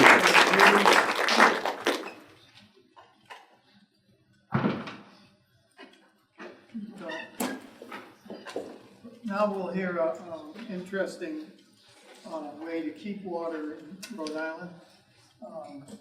He's going to talk about infiltration and through asphalt. Do you want to use the same setup? Or you're going to have to sit down? Yeah. Okay.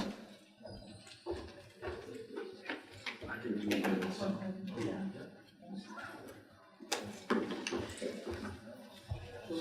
Yeah. And she's just finished up her thesis and is now working for DOT. Now you just can finish your papers. Yes.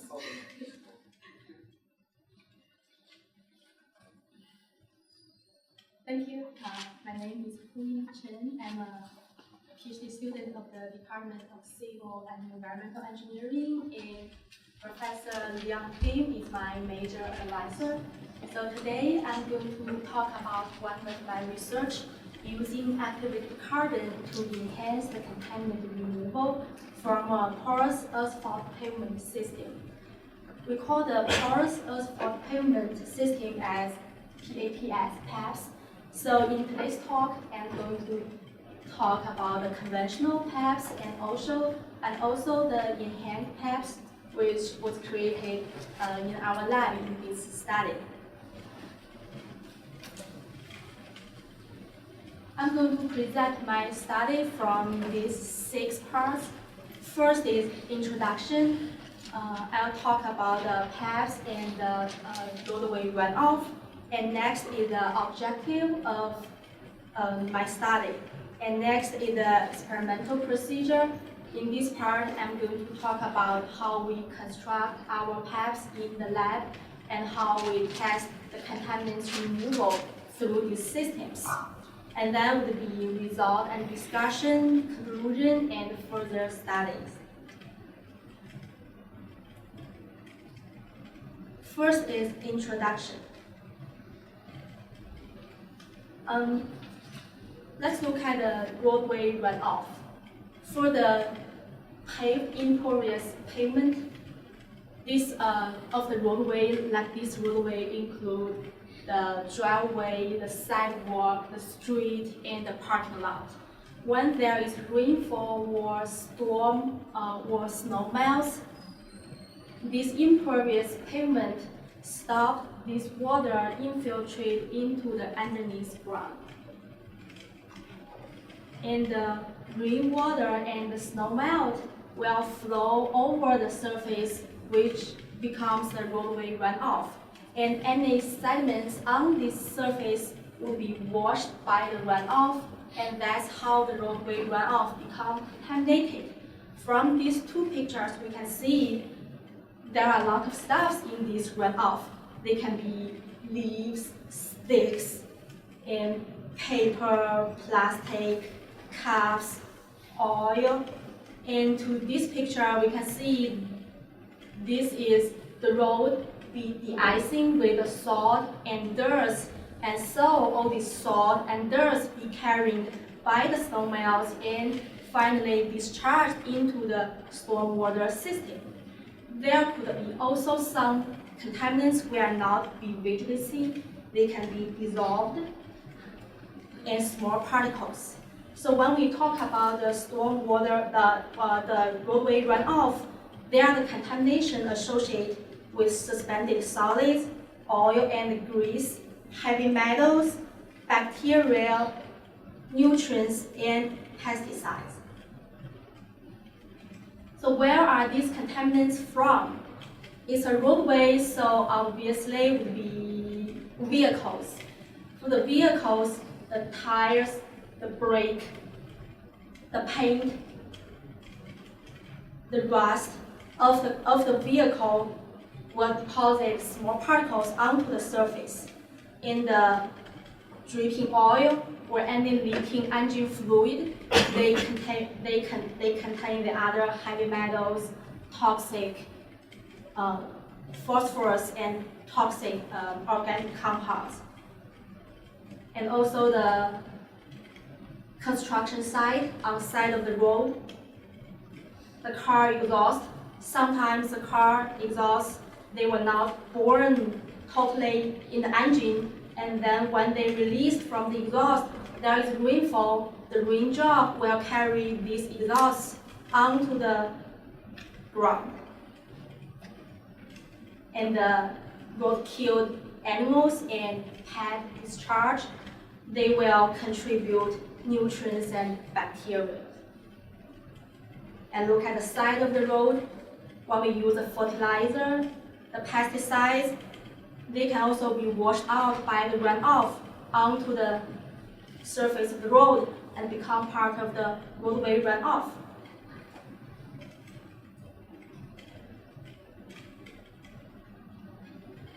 And what's the amount of these contaminants? Here are 2 of the examples. we know this is a tire, this is a new tire, this is a used tire. There is some data about 1 to 20% of the tire total weight is worn off during its lifetime. And among these 10 to 20%, an average of 90 to 95% of the total tire wear becomes sedimentation. Only the other 5 to 10% becomes airborne. And for the brake, this is a new brake pad, and this is the used one. 50% of the total wear is directly deposited on the road surface, and the other half emitted as airborne material. So this is only for one car, one pair. So we can imagine when we have all of the vehicles together, the amount of sedimentation would be a huge number.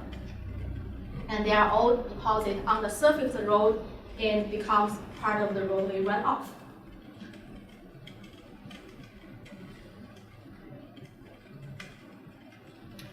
And here is some number of this contamination, of these compounds we found from the runoff.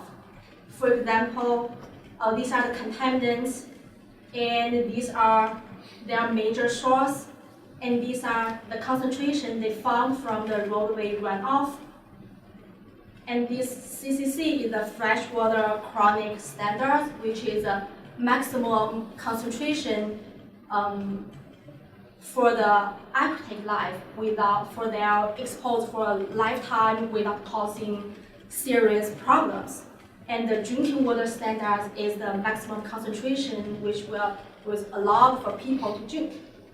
For the total solids, we found the concentration, not I, but from the other researchers. These are all from the other researchers. They previously studied the concentration, the contaminants concentration from the roadway runoff. It's 1,000 to 3,000 milligrams per liter, and the drinking water standard is 500 milligrams per liter. For lead, which is from the tire and lubricating oil, we found the concentration is from 0.003 to 2.3 milligrams per liter, and the aquatic life standard is pretty low, 0.0025 milligrams per liter.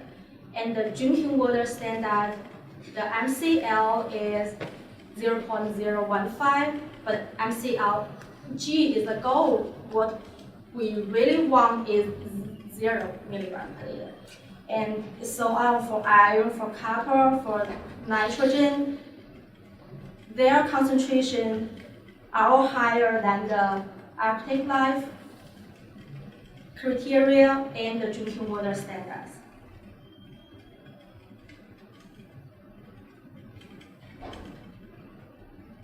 So after the runoff, collecting all of these contaminants, where do they go? This is a figure of, you can see this road. We have the roadway runoff flowing from the surface of the road and collected by the catch basin. And then they will be transported to the storm pipe.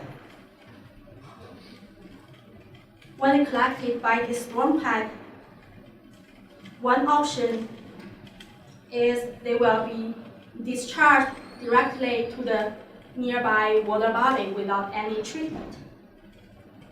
Or they will be collected with a limited treatment or to a treatment facility to be treated. There is also some amount of the roadway runoff which are not being collected or treated, just flow freely to the side of the road and finally reach the water body.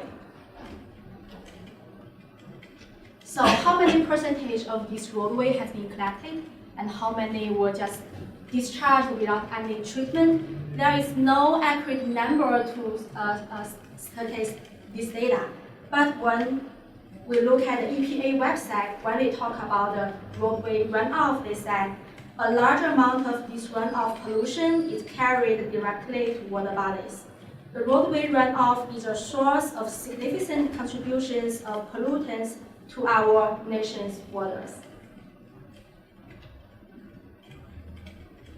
let's look at the two outfall of the stormwater system. Here, the outfall is where the runoff finally reaches a water body. From this one, we can see there are a lot of contaminations.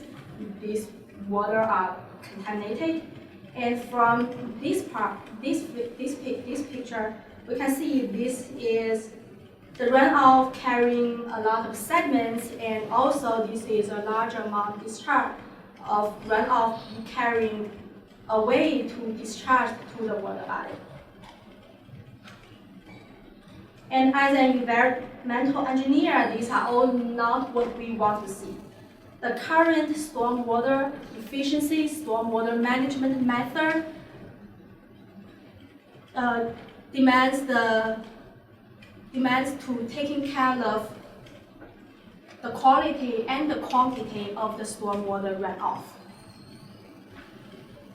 We would like to remove these contaminants from the runoff before they reach the water body. We also would like to keep this runoff recharge the local groundwater, but not being carried away to a far water body. And the PEPS process for pavement system is one of these methods. It can, through its infiltration, taking out of some of the contaminants, it will also have the stormwater discharge locally.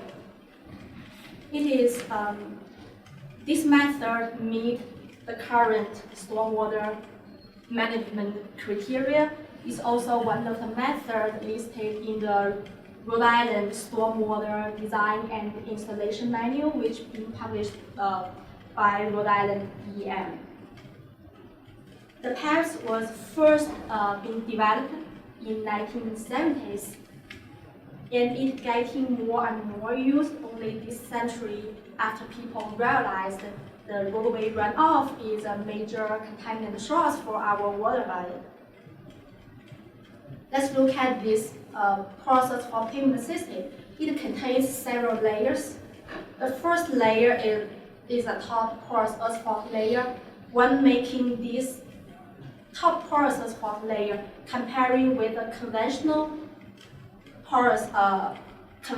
asphalt layer, when making this porous layer, we remove the small and fine particles and leave the large particles inside. So these large particles will leave air voids between the aggregates, and these air voids allow the water to flow through it.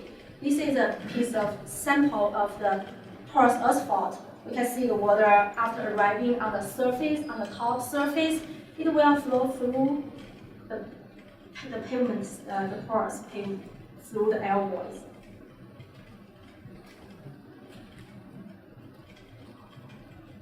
And the next layer is, we call it filter course. It has the small aggregates. So when the water flows through these two layers, it's called filter course because it can take off some of the particles to make the runoff flow through, it become cleaner. And the next layer, we call it is the reservoir course layer. This layer has large aggregates. It has about 40% air voids open. This layer is for store the water. Before the water finally infiltrates into the native soil, it can store here. Because this native soil depends, sometimes it might don't have a very high hydraulic conductivities, so it takes a little bit of time to let the water flow through it. So this is the storage layer. So this is how the whole system works. There is a rainfall arrive, and these two layers remove the particles and also the contaminants associated with these particles. And then the clean water keep flowing through the layers and finally reach the native soil to recharge the groundwater.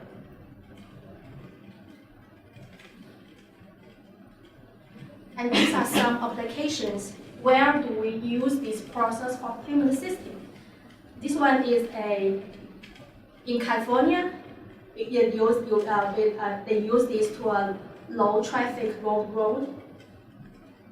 and this is in Washington. It's also a driveway, it's a porous, and this is at St. Louis Cathedral. This is the driveway. On the driveway, they use the conventional, the regular asphalt pavement, which is not infiltrated. And this is the previous pavement system as the parking lane. And another example, just use it as a parking lane and use the regular asphalt as the driving way, this is in New Jersey. And here is for the parking lot. This side is the impervious, and this is the pervious.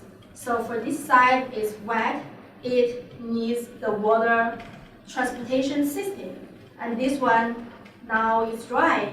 And the other benefit of using the porous is during the storm event, the University of New Hampshire Storm Center, they did a test. They did a study. This porous asphalt pavement system only needs 25% of the salt which we normally use for this conventional, the regular asphalt pavement. And here is how the contaminants removal. The PEPs could remove, we can see it can remove a high percent of the total suspended solid and the hydrocarbon. It removes different to the different metals, and the number is not that 101 is 50, 33, and 42. So in my study, we would like to enhance the PEP's removal ability to remove these contaminants. We select the active carbon. We try to put active carbon into this PEP system. So the objectives of this study is to construct PEPs with enhanced contaminant removal capacity, determine their contaminant removal efficiencies, and achieve effluent contaminant concentrations below the US EPA, the drinking water standards. And now the procedure. We constructed 3 columns in our lab. The first column is the regular PEPs, the conventional PEPs. And this is, for the second column, we add the active carbon onto this top black porous asphalt pavement layer. And on this, the third column, we add active carbon into the filter porous layer. And here are their mixing design, because there is a criteria for setting all the size and percentage for the porous asphalt pavement. This will make sure their structure and performance. So we designed ours based on the criteria, and also replaced, this is the active carbon, replaced some of the fine particles with the active carbon. And this is a mixed design for the second filter porous layer. After having all of this design, the materials we use is aggregates, the asphalt binder, the rubber. Since it is porous, we still want this porous keep the same strength. So this is rubber, it helps the porous keep its strength, and then active carbon. So all these aggregates were soaked, were washed, and put in the oven, dried, and then they were put in the oven, heated, and into the mixture, and came back.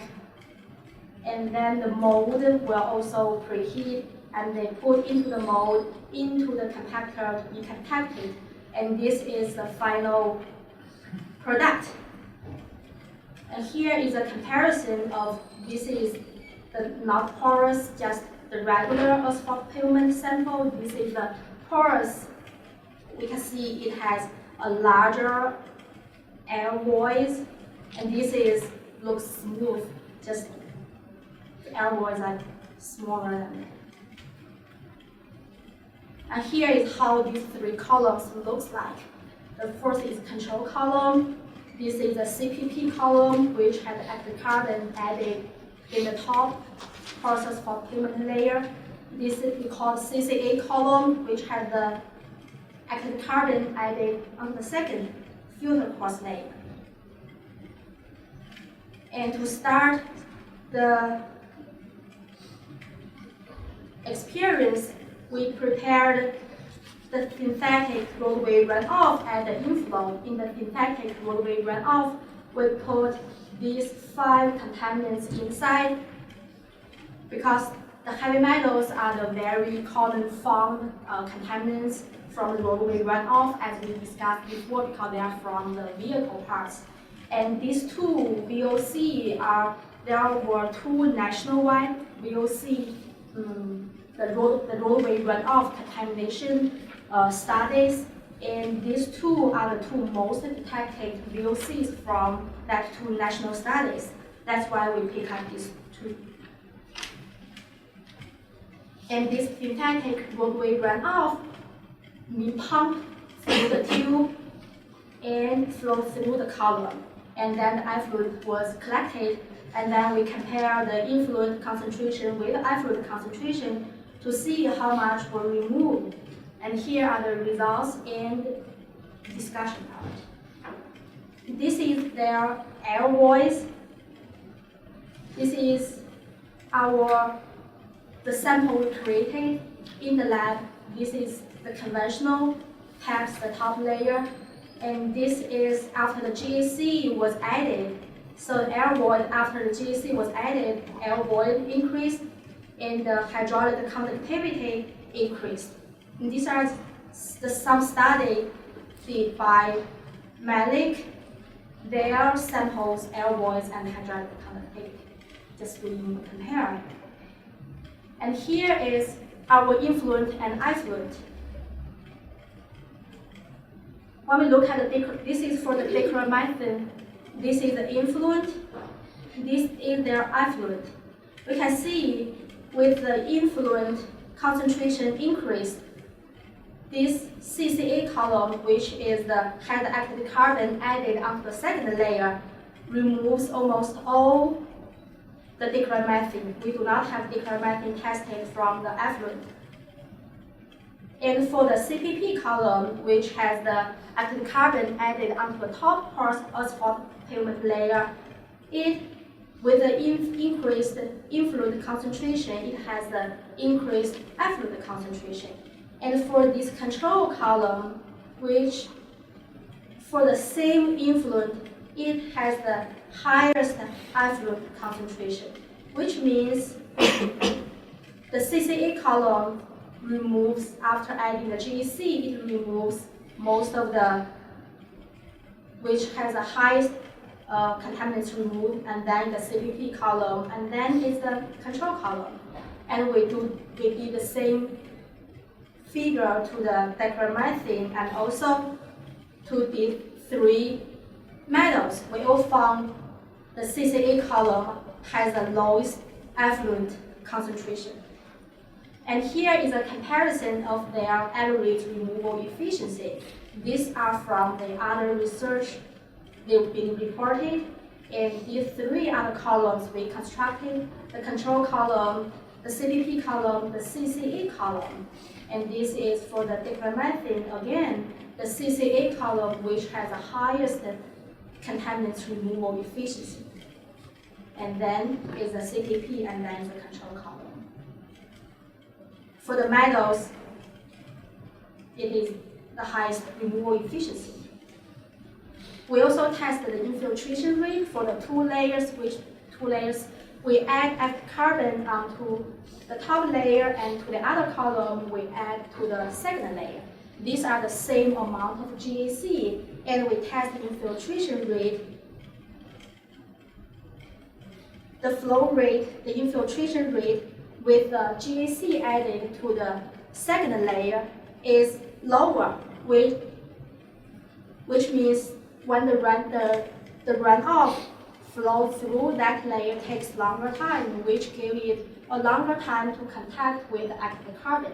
And also when we make the CPP column, we add GAC to the top asphalt layer, which some of the active carbon were coated by the asphalt. And this is why the CCA column has the highest contaminants removal. It has more GAC exposed to the runoff. It has a longer contacting time. And then the conclusion, both of the enhanced PEPs increase the removal of the contamination, and the CCA column achieve the highest contaminants removal. And the effluent concentration from CCA columns were below the MCL, which is the drinking water standards. And we also did some cost for the regular impervious parking lot asphalt for one parking would be $2,000, including PEPs, catch basin treatment, and for the conventional PEPs is $2,300, and for these enhanced PEPs we add GAC in it, the cost would be $3,000 each parking. And the future study would be perform a longer time testing to construct a breakthrough curves to determine the life of these enhanced PEPs and expand the number of contaminants studied and combine them to the removal test. Utilize existing roadway runoff to better present the real runoff condition. And that's it. Thank you.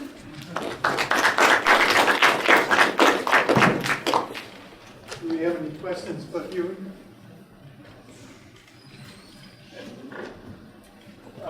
Question. The amount of GAC that put into the asphalt, did it have any effect on the structural integrity of the asphalt? That's why we, after we put the GAC in it, we compare their alloys and hydraulic conductivity. But for the stress test, we didn't do the stress test. But for the hydraulic conductivity, they are increasing, and for the alloys, it's increased, but still in the required range. There is a required alloys, required range is between 16 to 22%, and ours after adding GAC in it is still in that range. That's what we did for after adding the GAC. Okay, and just a follow-up question, the GAC used, is that, I presume it's not flammable, what type of product is it? It doesn't have any, it's not flammable, is it? Oh, no. No. I know there's also. Oh. And also when we put GAC in it, we compare the aggregates mixing, we use that to replace the similar size. Yeah, during my construction, we are using the 300 degree enough flame. But how does the asphalt that's been placed, infiltration asphalt, how does that stand up from the literature? Oh, the infiltration from asphalt?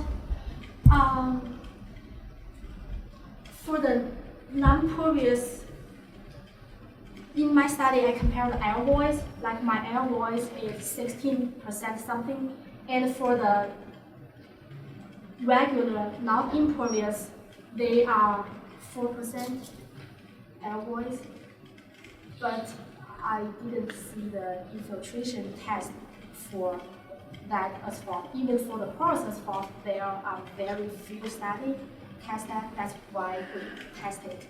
But yeah. Okay, great. That's another question. Go ahead. I was just curious, what's the average, like, lifespan of, how long does it stay effective? Like you showed it, California and Washington and New Jersey, like, before you have to kind of replace it all. The porous asphalt pavement system, it became a standard mixing after 1985 something. Before they all failed, some exist, and based on the current, some good examples, they run already more than 20, 25 years. and still rest good. It depends on how they construct and how they maintain it. Still different, but some building can last more than 20 years. Great. Yes. Do you have any issues with having the floors becoming clogged with sands, especially from Yes, spreads that- in the wind? Yeah, that's how they need, the process of payment system need a good maintenance. Now they set up the maintenance, usually they say twice a year.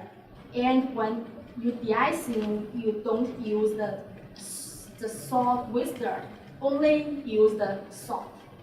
And try not bring in something in, and when we visually see something emergency coming to clean it. So yeah, to maintain the process for payment needs maintenance to keep it running good. Okay, let's thank her.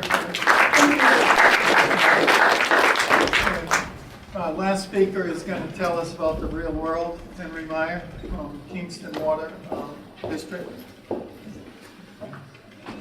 Good afternoon. Thank any of you for hanging tough for this boring end of the program. Pardon me, I'm not an academic, but I think I bring a little something to this august gathering, because I've probably been, I think I'm the 11th generation living just west of the East Coast.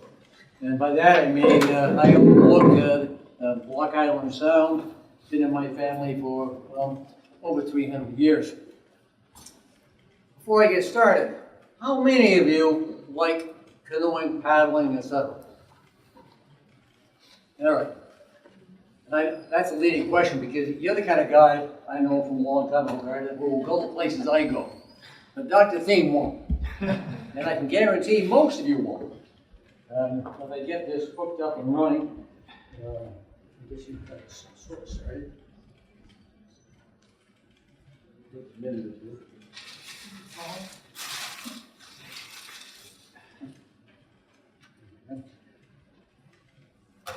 You know, excuse me, I'm not technologically even remotely gifted. I don't pretend to access great big databases such as Gardner was referring to, and he'd probably be better off dealing with having a 14-year-old navigate it for him. We're both getting a little over the dam, so to speak, but I do believe in one thing. The USGS has a motto called Science for a Changing World. And the world has changed so much in my lifetime. I was born in 1945. I'm kind of referred to as a swamp Yankee. That's a little bit of a derogatory term because it assumes that we live in an area that people don't like to live in. But these swamps in this area, by the way, are what make it possible for you to have drinking water. The Chepaxik River, which I'll give you a very quick tour on, I hope tomorrow to make an extensive presentation to the Water Resources Board, but I guess the agenda is too full. So I'll give you a very quick tour. I'll give you, I get to say, Google Maps, USGS are all fine tools. But at some point, you have to get out and find out what's going on. It's too easy to sit up there, get into satellite view, but as some of our troops found out in Afghanistan, that the 30,000-foot view had to be borne out by what was on the ground. Pardon me, I'm a veteran, and I believe I have a fellow colleague here who probably on Tuesday feels very strongly about some certain things. Pardon me for being a little off color in that regard. So I'll take you for a short tour, and then I'll try to make it brief so you all can get out of here. I know I'm sort of the last act in the hit parade, but I'm the guy who has to get the stuff to you. And I probably should put my glasses on, but I think I'll just ad-lib here. Okay.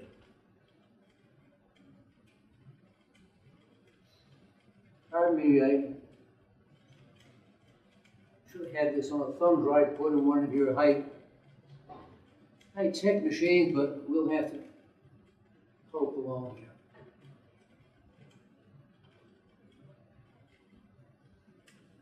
There's been a lot of talk about natural flow. There is no such thing as status quo. The environment changes all the time. Now you could have 2002, which I hope to see dry year. You can have, the drought of 1999. And Kathy, you were around at that time. The drought of 1999 actually started in the fall or late summer of 1998. By the time people woke up to it, we were in one of the most intense, brief dry spells. And I want to use the word dry spell because at the end of the summer of 1999, in an 8-hour period, we were hit with a 3-inch rain event, which hopelessly skewed the precipitation for the year. June of that year in particular, we got less than 0.3 of an inch of rain for the entire month. 0.3 of an inch of rain for a month. I mean, somewhere, somebody had a tipping gauge that recorded, a bird flew by and dropped something in it. I mean, 0.3 of an inch during a month, which typically is about 4 inches of rain. So, people like me say, well, I've got to go out and take a look and see what's going on. This is the headwaters of the Chepachet River, and it actually goes on beyond this. This is sometimes referred to as the Yorker Mill Reservoir, other times referred to incorrectly as Yagu Pond. It is not Yagu Pond. Yagu Pond is located up on Chickasha. I took this picture simply because that's a railroad. If you were here in 2010, and at my office, you would have seen a constant stream of Amtrak trains running north, loaded with crushed stone. About 6-inch diameter stones. Effectively makes a nice division. Can you imagine DEM trying to permit the construction of Amtrak? You all may use Amtrak. It could be the lesser of two evils, however. Amtrak probably is more efficient in transporting volume, weight, etc., than the best of cars, hybrids included. This is the Yorker Mill Dam. It's also referred to as the Dorset Mill Dam. To the right, I think I have a, here with me, I feel like a carpetbagger here.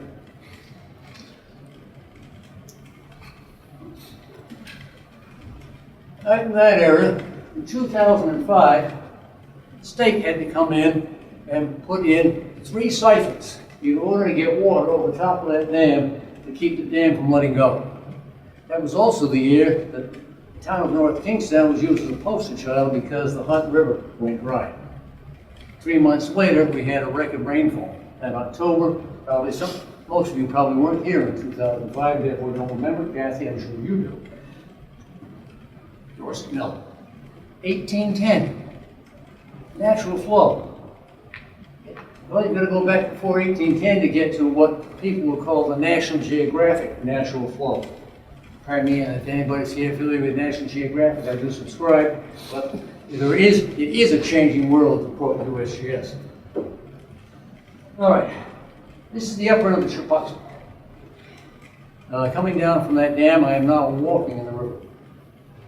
And if you anybody get poison ivy, some of you do, they better not come with me. You can see that obviously in this area, beaver dams.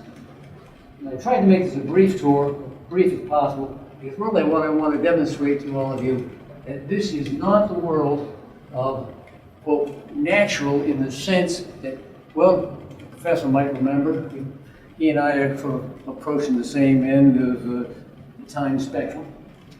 This is Yagu, which is up near the intermittent ski resort summer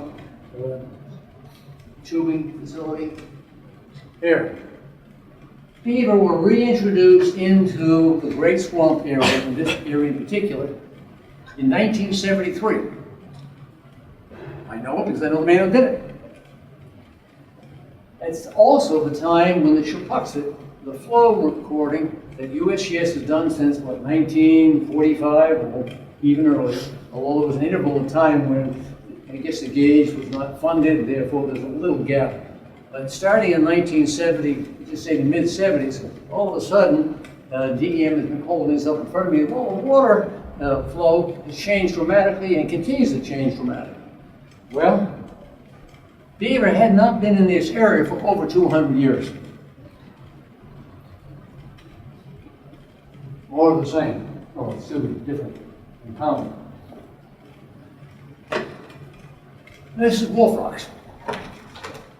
Wolf rocks, that is the third iteration of flow structures in my lifetime.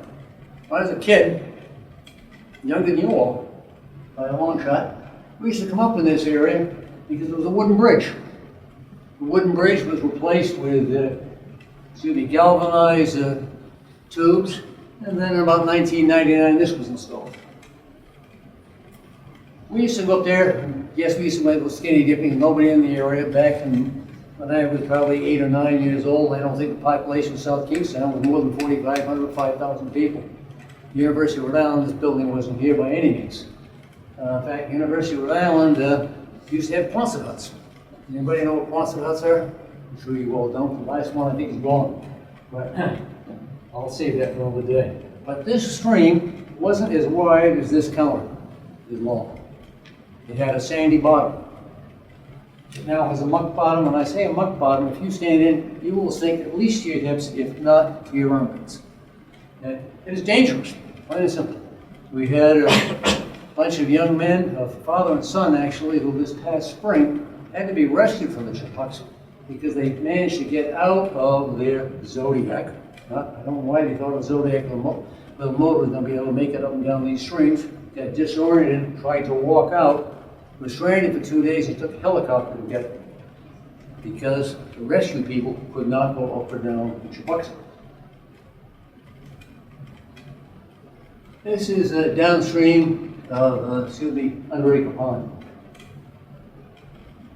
The only reason there's that much water is that back, one of those pictures of Iago, state to come in and demolish one of the dams, releasing all sorts of water. But typically, there's about a 2-foot difference between upstream and downstream of that dam. Again, you cannot stand in the ground either side of the dam. You have to pull yourself up onto the dam to get in and out.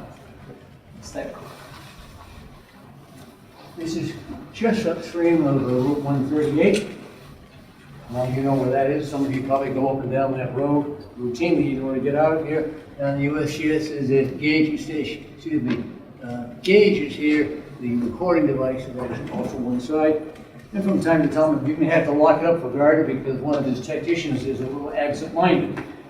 Fortunately, he's gotten much better. We're now downstream. This is at the bicycle path, formerly Narragansett Pier Railroad. I won't bore you. I deleted a whole bunch of slides because, you've seen one beaver dam, you've seen them all. That's one of 7 below 138. And this is where we sat talking about a changing world. You have a pool down here, you have pools up here. With every beaver dam, there's another pool. When we had the floods of 2010, everybody kept trying to tell me, well, gee, the Pawcatuck's taking forever to drain. And meanwhile, the Pawcatuck is drained within 4 days. It's very easy to say, yes, the 2 drainage basins are different. There's no doubt about it. But there's a huge difference here. There are so many beaver dams, and so many ponds up and down this entire watershed, and this is all the way up until you get to Kenyon, if anybody knows what Kenyon is, that this is incredible volume of water that's been stored. Now that's great for turf growers, it's great for water supplies, great for all of it, because we don't see the change in static water levels in wells and so forth. So they've done something to change. It's natural, but things have changed. This is taken out of a USGS publication. I've forgotten the date, but I'm not selling anything. Chapuxet, this is Underacre Pond. This is Larkin's Pond named Ennisfield Road. This is an approximation of the Whitehorn Brook, the Genesee Brook. United Water wells are down here. This is the Mink Brook, Alewife Brook. Confluence here, the Chickasha down into the Uscapog and ultimately Kenyon. By the way, DEM maintains an impoundment here, which also has an interesting impact on the watershed. I have canoed, or kayak, excuse me, all of these watersheds. I do this, if I get a little bored, I get a little stressed out at home, I just go pack up my kayak and see where I can go. All of these watersheds have unusual rodent activity. I say unusual because they'll be in one stretch, they'll be gone again. Something will take them out, or they'll decide to abandon the facility. But it's a dynamic situation that really has not only, affected Chepuxet in this reach, but it's affected Warden Pond, the dam right here. Effectively speaking, Warden Pond, sort of at different times here, is stranded water basin. Gardner, this came out of one of your old files. Actually, you're not responsible for this document. I actually have the original back in my office. But when Dave Dickin was ready to retire, he was gracious enough to allow me to take down to my office and recopy for my own files. I was afraid they might get misplaced. And I have an extensive file of old USGS publications. The beauty of this is, at least for once, you actually see something that gives you an indication of what's going on out here. And USGS, even back then, recognized that there was some unique attributes associated with this drainage basin.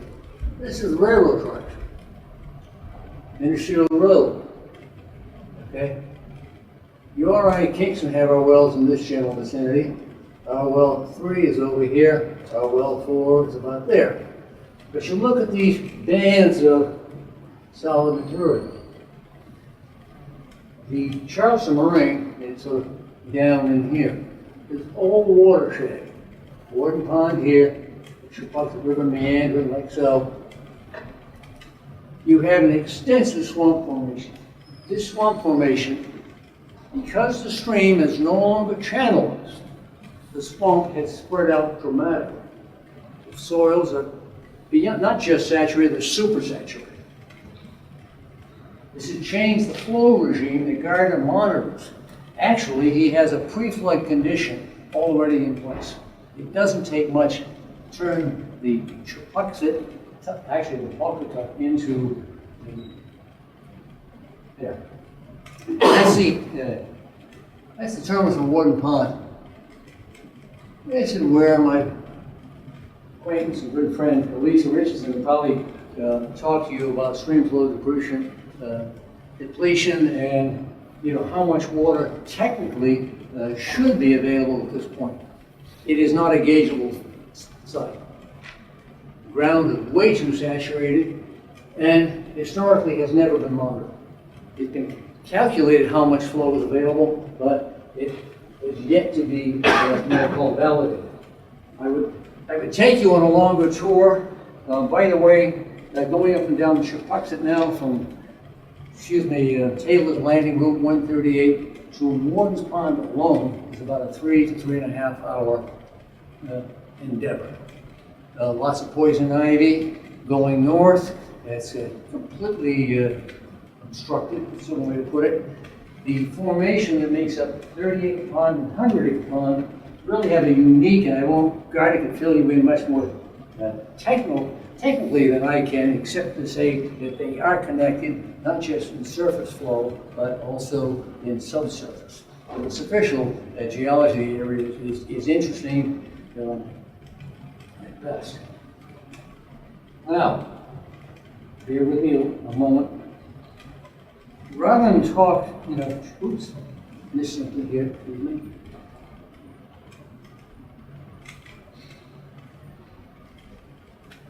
Took this picture because there are keys to all sorts of things. Well, keys to change, yes, but they're responsible by two entities. You have your environmental component and you have the human component.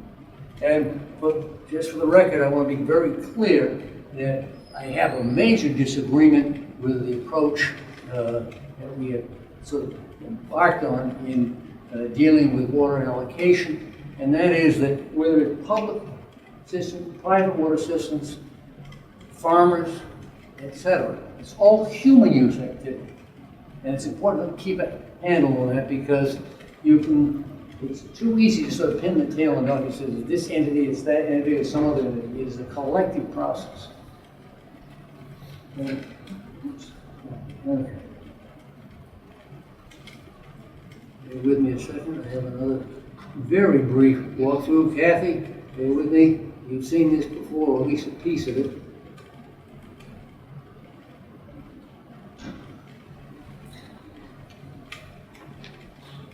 Some of these slides will be slightly repetitive.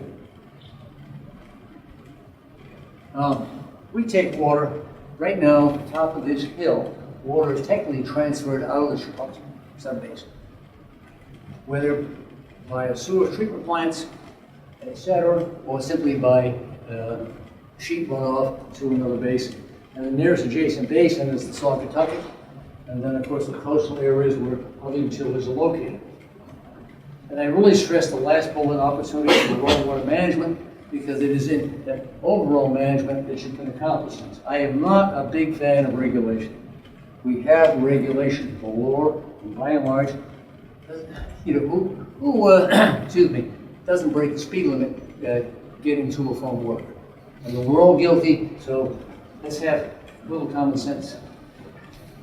And this is germane in only that, excuse me, only 25% of the water bodies are considered natural lakes or ponds.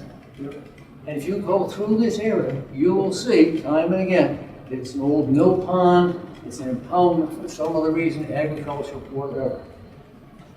Beaver included, by the way. You've seen this, nothing new. That's obviously not new. Back up just a minute. The first impoundment occurred here in 1974. From 1974 forward, people upstream on this river in particular and the Whitehorn complained about flooded basements, etc. Sometimes DEM comes and takes the impoundments away, other times homeowners do. By the way, it's extraordinarily dangerous to work downstream of the river. You get a 100-acre pond, 100 acres, 300,000 gallons, roughly speaking, per acre foot, 8 1/3 pounds per gallon. You take apart a dam 1 foot deep. I mean, we're talking numbers that just drive you crazy. You start doing some very quick calculation, which I'm sure you can do in your head better than mine. The reason I put this out is that there were north of 138, there were three dams. There's only one now. Skip lightly over this. I mentioned the town, pumping system.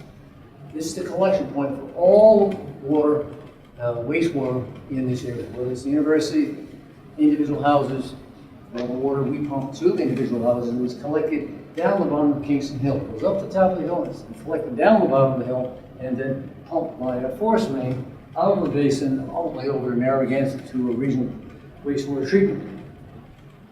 I won't cast stones. This was a state-of-the-art water treatment plant owned by the university, run by the university, and, well, the town had to step in because it wasn't running very well. It is an opportunity, though. It represents a possibility. What can we do? The real question is, do we have the money to pay for putting something like this back into place to address some of the out-of-basin usage? Another interesting project that really developed by Dr. Sullivan. This is Peckham Farm. It's recently, I think 2, maybe 3 years ago, this was dug out with the idea of using this for irrigation, both for the turf grower or the local turf grower. But they found out something interesting. The water's too warm. Turf grower would prefer to use groundwater because the groundwater stays at 50 degrees. If you're growing grass, by the way, you don't need water just for keeping the grass moist. You also need to keep the ground cool during summertime because grass really stops growth around 75 degrees soil temperature. And this kind of dovetails with the previous speaker. There's an interesting thing about soils here. This is the Churchill University. This is the new Plains Road or connector, I guess you want to call it. But if you look at the soil structure, this area is not known for flooding. And the soil structure is marble. Water falls on it and percolates through this mass. There's very little rock. The soil is basically a Bridgehampton soil. It doesn't have a lot of clay in it. It has a little bit of silt that passes water beautifully. During the floods of 2010, was anybody here for 2010? Do you remember how much rain we got in March? I mean, extraordinary amounts of rain. This field, dry road, never flooded. All that water, I don't think in terms of runoff of the Shepuxet Basin. It's fairly flat. The soils are marvelous filters. It's almost like a coffee pot. Water comes into the grounds and right through. This is outside of the basin. You know these man-made ponds? You drive by it on Route 138. It's in the Saugatuck Drainage Basin. Just an example of, human-maintained ponds. It was an old mill pond. My ancestors used to take their lumber down to a mill that was located here to make railroad ties, believe it or not, for the Narragansett Peel Railroad and for the New Haven Railroad, which is now Amtrak. At one point, those railroad ties were all cedar or chestnut logs. That's how I believe we even had chestnut. Chestnut is a species that is no longer viable in the United States. You have the horse chestnut, and you have some Chinese chestnut, but the Native American chestnut tree, beneath the American chestnut tree, the mighty Bill Smith stands, no longer. This is the site of the Wakefield, what used to be the Wakefield Water Company's pumping station. It's located just down the stream technically from the previous one. Impoundment that is now used strictly for local fishing. Again, because it is not a, well aerated stream, it's warm water fishery, and the water quality probably doesn't meet what you would expect in terms of drinking water, and obviously not enough rain. And further down, this is in Wakefield. Glorious recollection of the housing, the Hale Mill and Maslin Mills that used to be located over here, and there's a little sluiceway for it. I can remember when this fish ladder was built. Why this impoundment stays there today, I am sort of baffled, because it seems to me it's one of those things that you just get eliminated, you wouldn't need the fish ladder, and you might find out what a pre-colonial stream looked like. This is the interconnection between, the United, or former Wakefield Water Company, and the town of South Kingstown. We are now taking water from the Shepuxet subbasin out into the coastal feature along Mattoon, East Mattoon, etc. This is a permeable trout hatchery. I show you this picture because this hatchery is not fed by a stream. It's fed by something my great-grandmother and my grandmother used to refer to as the everlasting spring. There's no stream associated with it, yet runs a fish hatchery.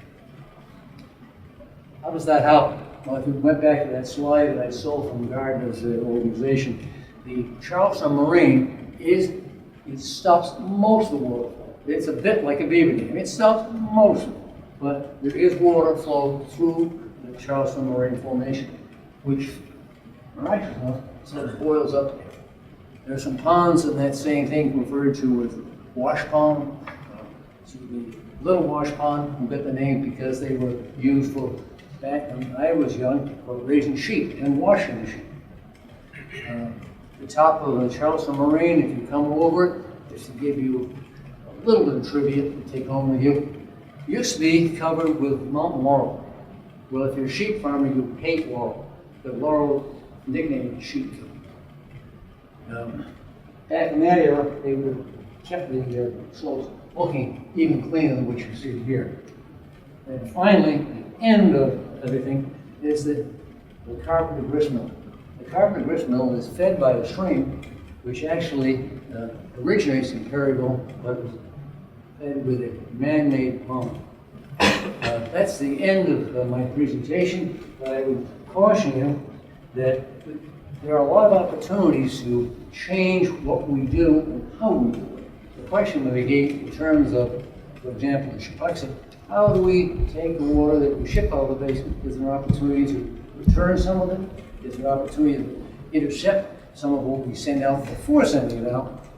And then do we have the, what I would call the will and the financial resources to do it? Because it's one thing to talk about something, and it's totally another thing in my world to build what we need to do. I'm glad to answer questions. Sorry to keep all of you here.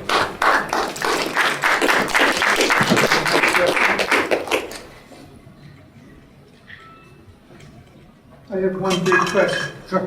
Why do they call it a 30-acre pond when it's only 16 acres? I think somebody probably eyeballed it back before they had a, I can't answer that question, maybe you know the answer. And 100-acre pond, for the life of me, I don't know why they call it 100-acre pond, because at different times of the year, it holds more or less water. Excuse me, Warden Pond is poorly named. I don't know why we got the name Warden, sometimes people call it Warden Pond. However, if I had more time, I'd love to show you that the stream, it is really nothing more than a backed up stream channel. The channel itself really runs around the north rim of the pond, where it gets to be about 8 or 9 feet deep. When I was 12 years old, the rest of the pond was so shallow you could walk across it. When I was 12 years old, 2 fishermen in the middle of winter drowned in that pond, simply because they didn't know to stand up. So, I mean, to give you an idea, the water resources in the basin are a complicated process. They don't fit neatly, and because the environment has changed so dramatically. We have a treated landscape here around the university, and I can guarantee you, when you probably first came to the university, and my first full-time job, by the way, when I was 16, was to work over in Ranger Hall in taking care of lab animals. And I had the pleasure of dissecting ducks and things like that for the zoology department. The university almost treated us. Thank you for listening, and if anybody would like to go with me a week from tomorrow, I'm going to be headed down the Beaver River to verify what's going on that basin. Thank you very much.